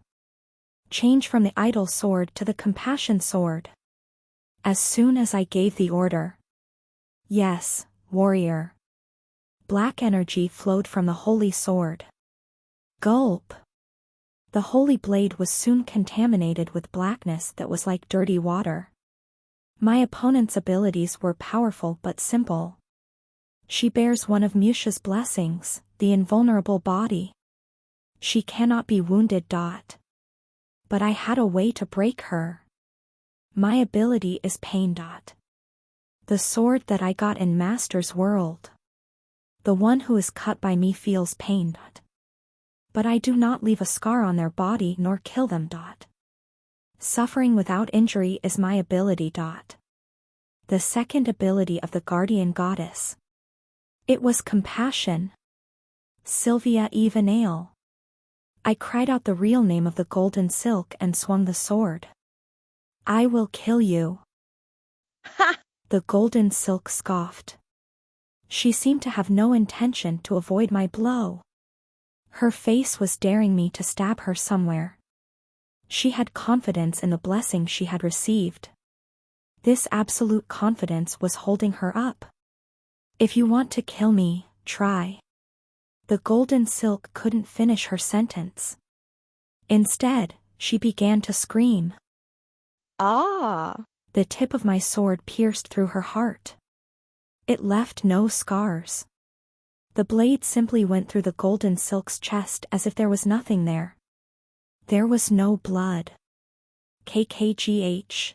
Ha! Ek. But there was pain. Aok! Ah! A bloody scream tore the red sky.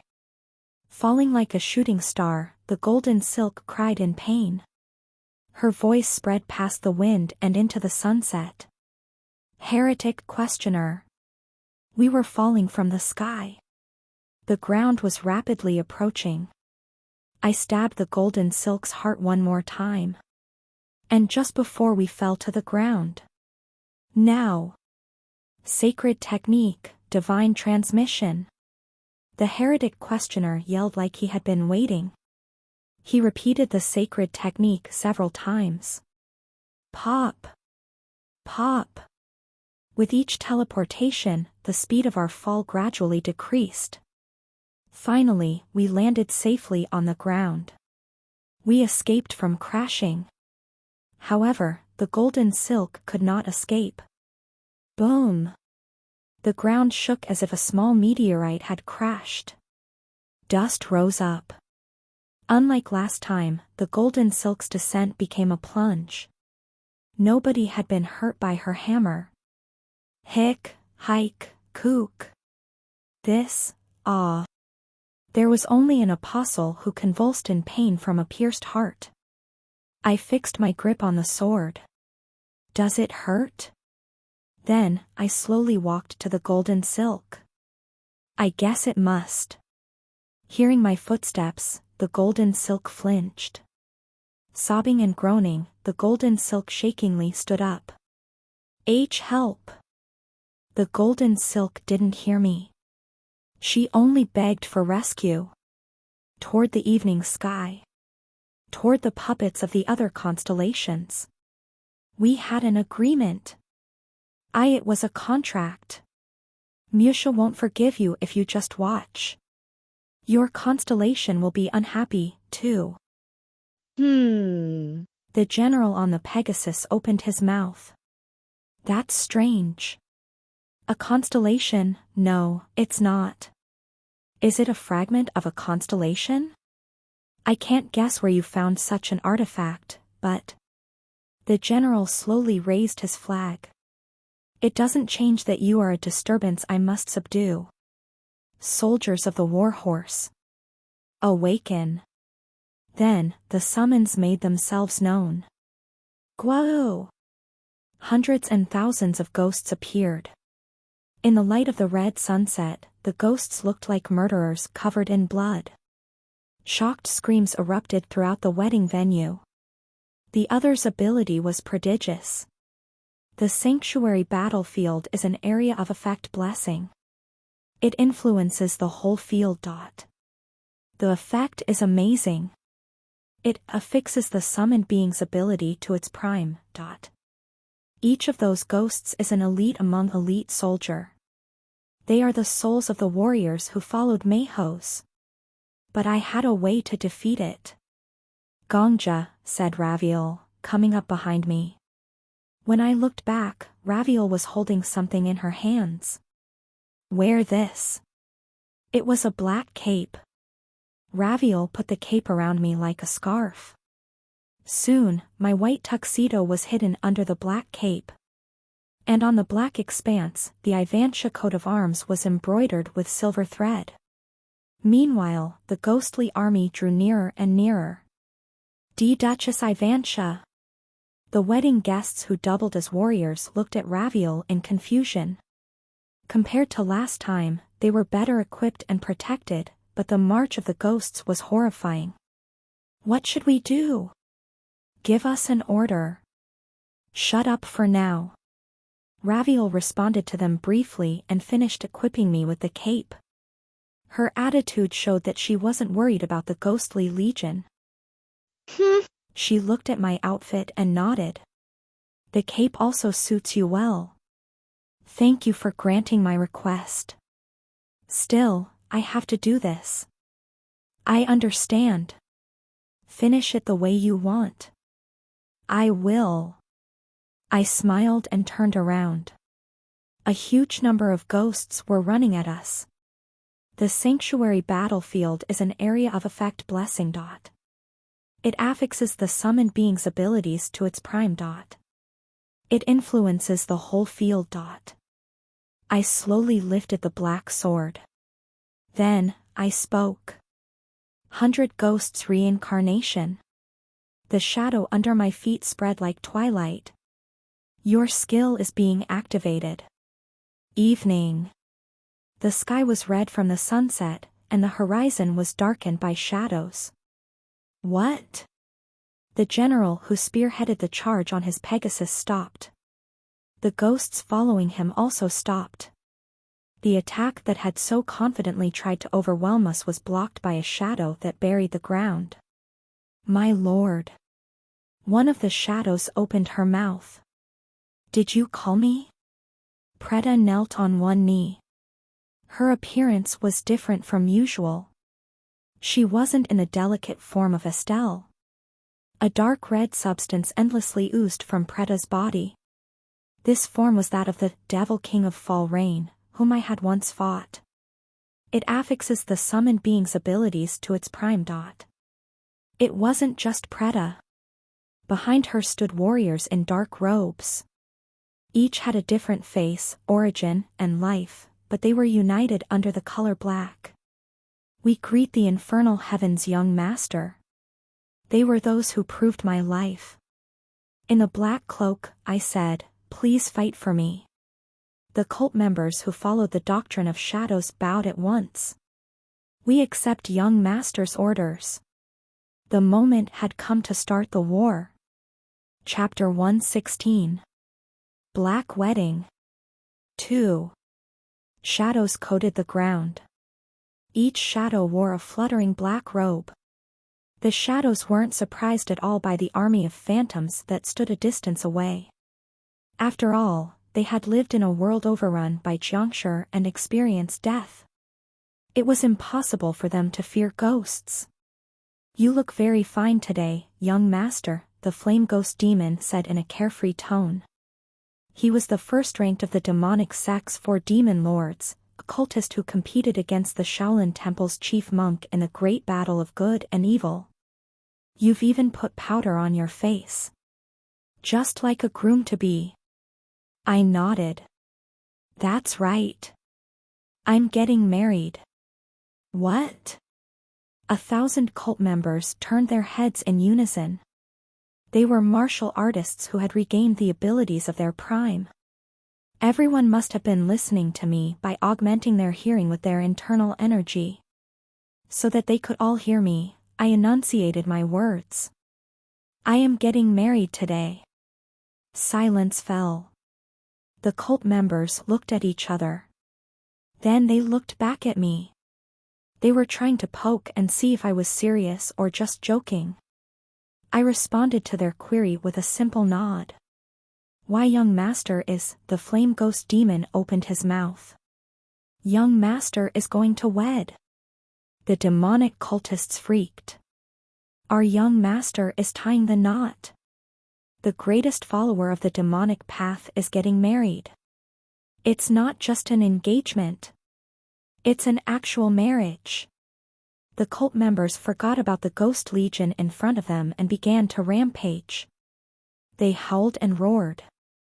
It was like they urgently had to announce my marriage to the world. Who is your partner? She's over there. I politely indicated toward Raviel with both hands. The one over there with silver hair will be my husband. Raviel was calming the imperial citizens who had fallen into confusion. As always, her profile was cool and dashing.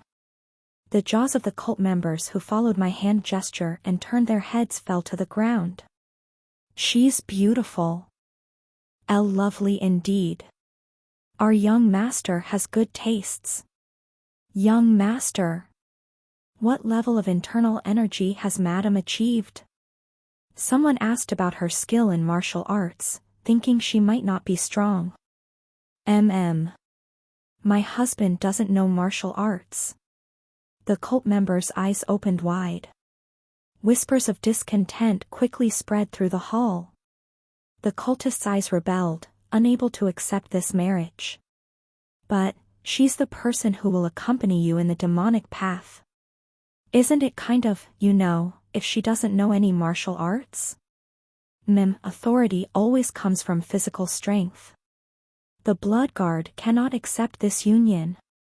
I added, I forgot to tell you. My partner is second only to the emperor in this land. Then, the cultists quieted. That's a different story, then. It's not like people have to learn martial arts. Right? Yup, authority comes from political strength. Congratulations on your wedding, young master. These people were very innocent in many ways. However, not all of those present were part of the demonic cult. Preta, who was once called the Devil King of Fall Rain and feared by the world, had been dumbfounded as soon as I shared that I was getting married. My lord is getting married? Yeah. It turned out like that. It doesn't make sense. A nut job like my lord. No, I apologize. Does a human who wants to marry such a unique person as my lord actually exist? Preta, you keep saying my lord this, my lord that, when on the inside you think of me as a nut job. I sighed as another scar was added to my heart. She really exists, yes. We can talk in more detail at the reception. For now, focus on the battle. Yes. I understand, my lord. What kind of enemy is it? They're apostles from other worlds who have come to conquer this one. Then, I added, they're also trying to wreck my wedding. As soon as the words left my mouth, the cultist's mood changed. Oh ho. The blood demon, head of the blood guard, touched the hilt of his sword. The head of the memorial squadron, the flame ghost demon, smirked. They dare interrupt the wedding of the demonic sect's young master. Demon Lord Woliong, leader of the Shadow Corps squadron, brushed back his hair. Ha! They're mad. The sword demon, leader of the assassination squad, twisted his neck up and down, left and right. Lastly, Preta pulled out her sword without a word. It was a magical sword that emitted dark red rays, the same sword that had killed me hundreds of times. I see.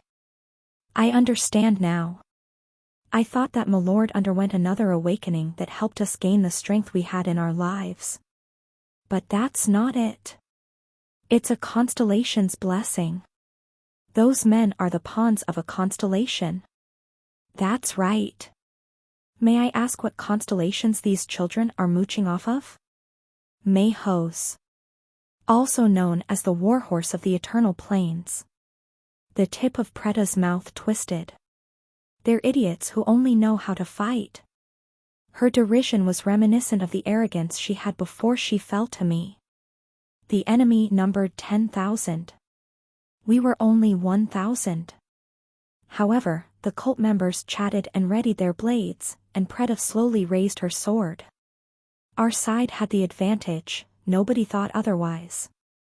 None of us. My lord, please give us our orders. What do you want me to do? I gave the order. Wipe them out. Preta raised her demonic sword high. As you wish. First guard. A ray that was even redder than blood split the already red sky. Guau! Power and dignity filled Preta's strike, for she would allow nothing else. The ghosts who were caught in the red ray screamed and ceased to exist. Even the general who led the Ghost Legion was nearly beaten. What, this is? No, it doesn't make sense. A constellation. He's not a constellation himself, but he had one as a subordinate. While the general looked at me in astonishment. Beat him up. The demonic sect members burst into a wild roar. They're small fry. You don't even have to say our sect's chant. You fucking plebs think you can interfere with a marriage of the demonic sect? The necks we snap today are our wedding gifts for the young master. Understand? Anyone who kills less than 5 will die by my hands today. Kuhaha. The assassination squad will get at least 10 each. This is why unlearned idiots are. Some raged, some howled, and some clicked their tongues. The legion of ghosts was still far away, but the distance meant nothing. 1,000 shadows utilized the lightness skill to stride forward at once. Ha! Stop them! The general shouted, flustered. The Ghost Legion definitely comprised elite soldiers. The ghosts lifted their shields and formed ranks at once, not having a single gap between them. With their spears raised up, they looked like a giant porcupine. But fools! Preda, the specter of fall rain, laughed at them. The cannon fodder made themselves into targets. A red ray ripped through the sky again. Bobby-a-bang! The tightly packed Ghost Legion was easily swept away. A gaping hole was poked in their formation. Other ghosts hurriedly tried to fill the gap. Kahaha! However, the cult members, with their honed fighting instincts, would never neglect an opening. Tear them apart! The cultists rushed in like beasts. The army of shadows and the army of ghosts clashed. Schwack! Schwack! The cultists spread their chi and slaughtered the ghosts. Unlike the battle of good and evil, they didn't bother shouting their rallying cry of Bariah. No one mentioned why, but I could guess the reason. This wasn't a duel. It wasn't a great war. It was simply a hunt. The cultists saw the Ghost Legion as mere beasts and slayed them. Kai Geek! The Ghost Legion couldn't refute their arrogant view. The Legion's ranks were destroyed by the cultists' swords. Their shields and their spears fell apart. The cultists stabbed their swords through the cracks of the broken shields and grabbed the other end of the spears to pierce the ghosts. It was a massacre. Units, regroup. The general raised his flag and yelled urgently. Warriors, do not panic. There is no hurry. Heed your unit leader's commands. Oi! Plop! Someone nimbly jumped on top of the general's flag. Hiya! Sword Demon! He was the first-ranked man among the 4 demon lords and the one with the foulest mouth. The Sword Demon's face was covered in the shade, his back against the evening sunset. Bruh, you're messing with our young master's wedding? You fucking bitch. Just drop dead. Weapons flashed. 1 blow. 2. 3. 3 strikes intertwined like a spider web. The first blow cut the general's right arm, the second cut his chest, and the third shredded the flag. Seek off. The apostle of the military god spat out blood. That only lasted a moment. The Sword Demon made a final strike to the throat from which the general vomited blood. The man's scream was cut short as his head flew off. Oof! The Sword Demon jumped up the flagpole. He caught the general's head as it soared through the air. Ego, I can't drop this precious thing. Kaha. You see that, brats? I'm the Sword Demon, head of the assassination squad. Our squad takes the cake when it comes to the wedding gifts for our young master. Damn it. Why did that blockhead? All over the battlefield, there were quiet exclaims of fuck. Did the 4 demon lords feel some weird competitive spirit? The other cultists looked sour, saying that the Sword Demon stole a good prize. The apostle of the warhorse of the eternal plains has died. SRRK. The general's head, which the Sword Demon had taken, turned into light and disappeared. And that wasn't all. His beheaded body and the ghosts that followed the general disappeared like dust in an instant. The whole legion disappeared. Ha! Hoo! The Sword Demon was bewildered. He looked at his right hand, which had suddenly become empty. After a moment, he looked blankly at me. You. It's the thought that counts, right? Young master? I smirked. It's all right. I'll cut you a break. It was then. Law. The apostles of the evangelist of everlasting happiness, who still remained, began to sing. Law. The children held hands and danced circles in the air. With every step in the sunset, more melody filled the sky. The cultists frowned. Some tried to hurriedly fight the song with their chi, but they failed. When the apostle of the warhorse of the eternal plains died, the area-wide effect also ended. Preta also moaned dejectedly. The black substance that covered her body soon drained away. Preta clicked her tongue and looked at the sword demon. That's stupid. He's on our side, but he's no help. I'm sorry, my lord. If I was in my prime, I could fight against a psychological attack like this week. Fight it. Preta's voice became slower as she went on because she had fallen asleep. Preta's body swayed. It wasn't just her. The cultists who ran madly through the battlefield a little while ago collapsed one by one. The wedding guests under Raviel's command were the same. Humans were helpless to the lullabies sung by the apostles of dreams. Please wait, Death King.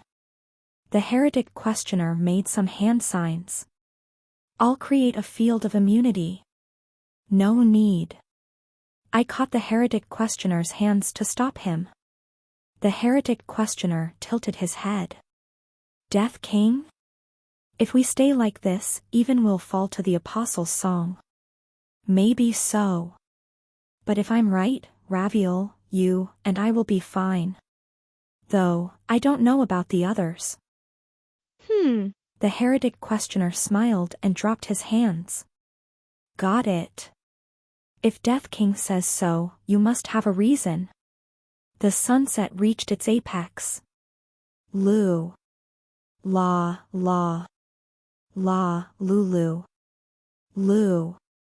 The sunset glowed red and shined on the children. Their shadows extended to the horizon. The shadows on the ground came closer and farther, smaller and larger, again and again. It's a psychological attack. Those who are exposed to the song are forcibly pushed into their happiest memory. The wedding hall became quiet. The cultists sat on the ground, sleeping as they leaned on each other's shoulders. Some wedding guests were even lying down and sleeping. Was everyone trapped in their own happiness? However, 3 people could still speak. You were right. The heretic questioner stroked his chin like he found it all interesting. He looked back and forth at Raviel and me. The 3 of us are fine, just like Death King said. I do feel a little drowsy, but my body's condition is normal. Aha. What kind of magic did you use this time, Death King? There were others apart from the heretic questioner who were curious about the situation. The apostles of dreams slowly stopped their dance. The children tilted their heads and looked down at me. You're a weird human. He won't fall asleep. Don't you dream? You don't have any happy memories? I shook my head. No. I slowly looked around the wedding hall. It's not like that. There, Preta was breathing quietly as she slept. Cultists dozed off, leaning back to back. A life that I took and lives that were evidence of my master. I had many reasons to be unhappy. Countless reasons. I had been burned to death, killed myself thousands of times, and witnessed my colleagues killing each other out of suspicion. There were even times when I had to die a dozen deaths just to take one step forward. A corpse had ripped out my throat, and I had to let go of someone who called me beautiful. Nobody would blame me if I said my life was a tragedy. I'm the happiest right now. But the person I loved was here. One reason to be happy was more precious to me than hundreds of reasons to be sad. I don't know if you know, but today is my wedding day. I don't know about any other day, but for today, it'll be hard to find someone happier than I am. You just chose the wrong date to invade this world. I shrugged. As for the heretic questioner, well, either he's never felt happiness or he's simply happy every day. Indeed. That must be it. I'm definitely happy all the time. You've seen right through me, Death King. The heretic questioner laughed and whispered. Sacred technique. Divine transmission. The next moment, we were transported to the apostles' back. Unlike the other apostles of the evangelist of everlasting happiness, had no skill in fighting. The apostles in the form of children did not fight back when they saw us. They just stared up at my face. You're a weird human. Mind set, I swung my sword. The apostle of the evangelist of everlasting happiness has died. Then, we returned to the ground with the sacred technique. We had subjugated all of the foreign beings who had invaded this world. Actually, not yet. I fixed my grip on the holy sword and looked back. An apostle with a large hammer stood in the distance. As her eyes met mine, she cowered back. Sob. Ah. I slowly opened my mouth. This is your last chance to fight me. It's your last chance to counter me and your last chance to resist. I will kill you and reap your soul. Reap. You don't need to understand now. You'll know soon enough. I pointed my sword at the apostle of the hammer. I called her true name. Come at me, Sylvia Evenale. The golden silk's shoulders trembled. Chapter 117. Black Wedding. 3. Lord Ox that harvests ruins. The golden silk prayed desperately. Anew. Please give me a new blessing. Human beings are limited when they are cornered. A person's mind and thinking rapidly become constricted. So, humans can escape, or they can cling to someone. The golden silk was no different. In return. That's right. In return, I will dedicate my being to you. No, I will wreck this world, just as you desire. Ruins. Wreckage. Destruction. Musha loves these things, right? I'm good at it. Things like that. Tap. I took a step forward. Hike. The golden silk became more frantic when she heard my footsteps. She backpedaled. As she jumped back, she looked up at the bright red sky as if salvation would come for her even now. I am good at it. Lord Musha. If it's just smashing things, I'm really. But there was no response. This is. Prayer quickly soured to resentment. This is a breach of our contract. I stepped closer. You gave me the power to forge a new destiny. But why? Why is there some weird, crazy bitch in my body? Give it back. Give me back my body. You're wrong, the heretic questioner said happily. If you're talking about me, I'm sorry, but I'm physically male. So, your words are wrong. You need to say I'm a crazy bastard, not a crazy bitch, to be precise. Well, to speak more properly, you should say I am a crazy person. Healthy words are the root of a healthy mind, Miss Evenale. Asshole. The lady of the golden silk, no, Sylvia Evenale yelled. This is wrong. Yeah. It's wrong. It's a breach of contract. I was going to be an empress. I was going to rise to a better position than ClassRevivalHunter. That's what was supposed to happen. That's my fate. The fate that I made. So, you're breaking the contract. One more step. Ugh. Only then did Sylvia Evenale turn her eyes from the sky. I was too close for her to keep ignoring me. You monster!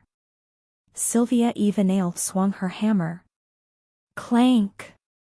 The hammer and the holy sword clashed. Sylvia Evenale smashed down the hammer without hesitation. I easily stepped away and countered. As we continued to fight, Sylvia Evenale became increasingly impatient. An impatient mind was easy to break. I had been aiming for the opening created by Sylvia Evenale's large swing. I cut through her wrist. Of course, there were no wounds. No bloodstains, not even a speck. There was no red color that testified to her pain, but Sylvia Evenale screamed like she was being torn apart. She lost her grip on the hammer. Thump! The hammer fell to the ground with a heavy thud. Ouch. I met Sylvia Evenale's eyes. The dust from the hammer's impact rose up to our knees. Choose. Choose.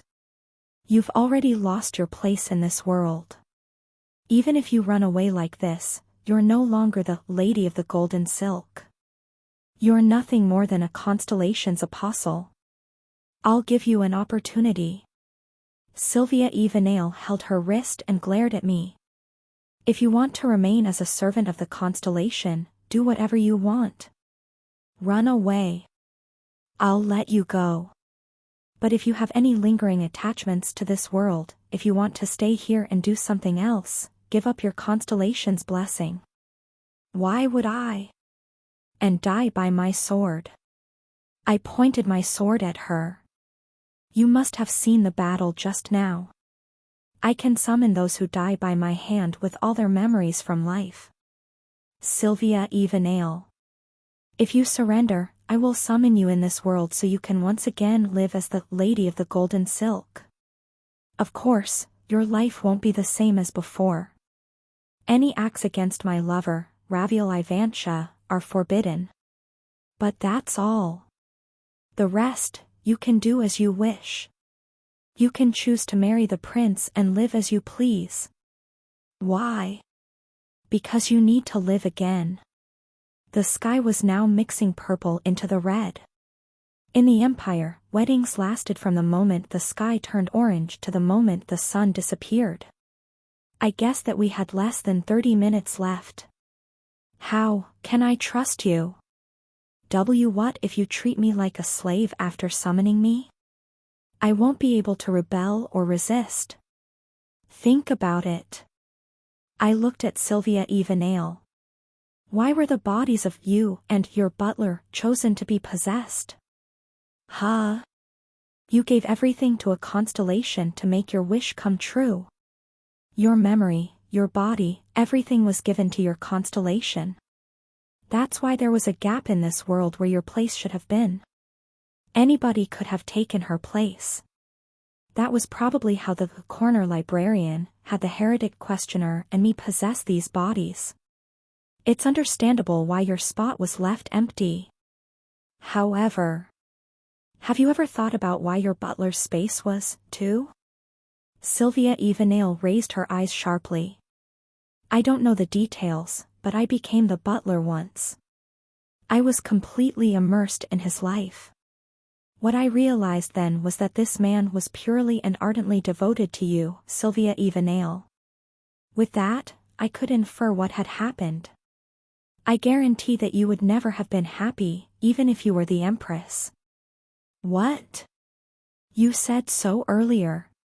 You don't want to be the Empress because you love the prince but because you want to be better than Raviel.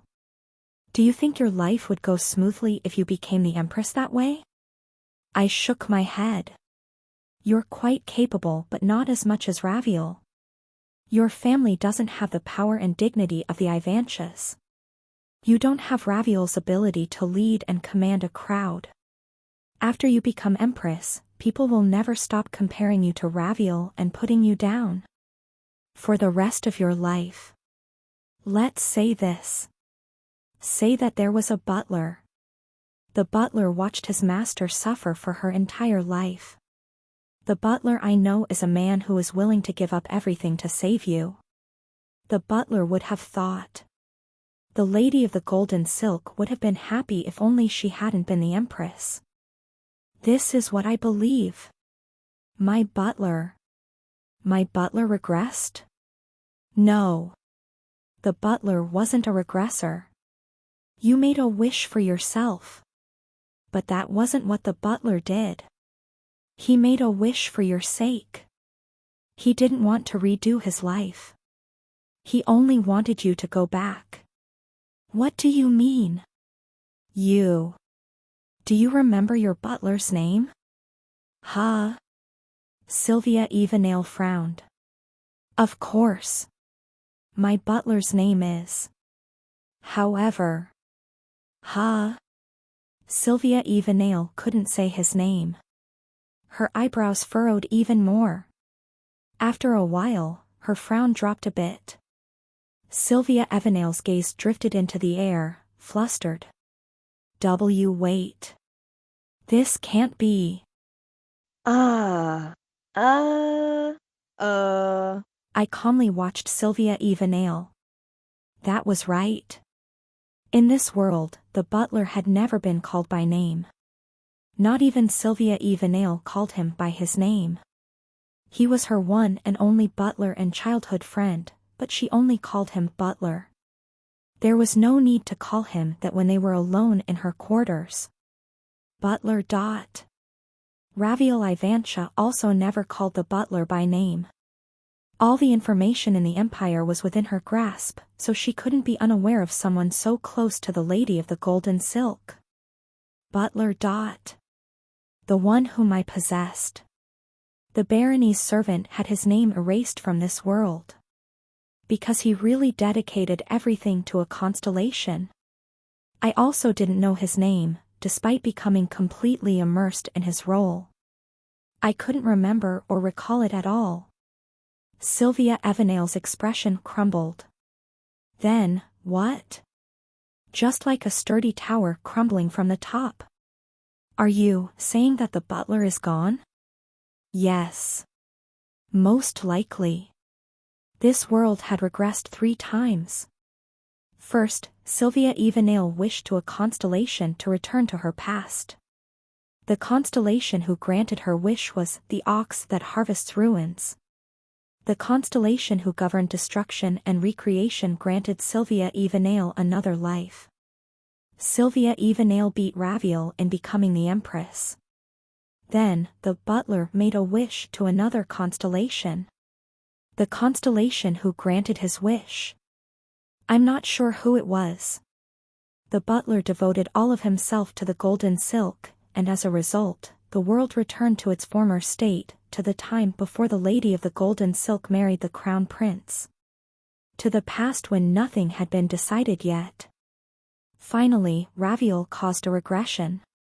The constellation who granted her wish was a fragment of the guardian goddess. Because of this regression, the world was trapped in 10 days, looping forever. And it finally caught up to now. We can't learn the butler's name.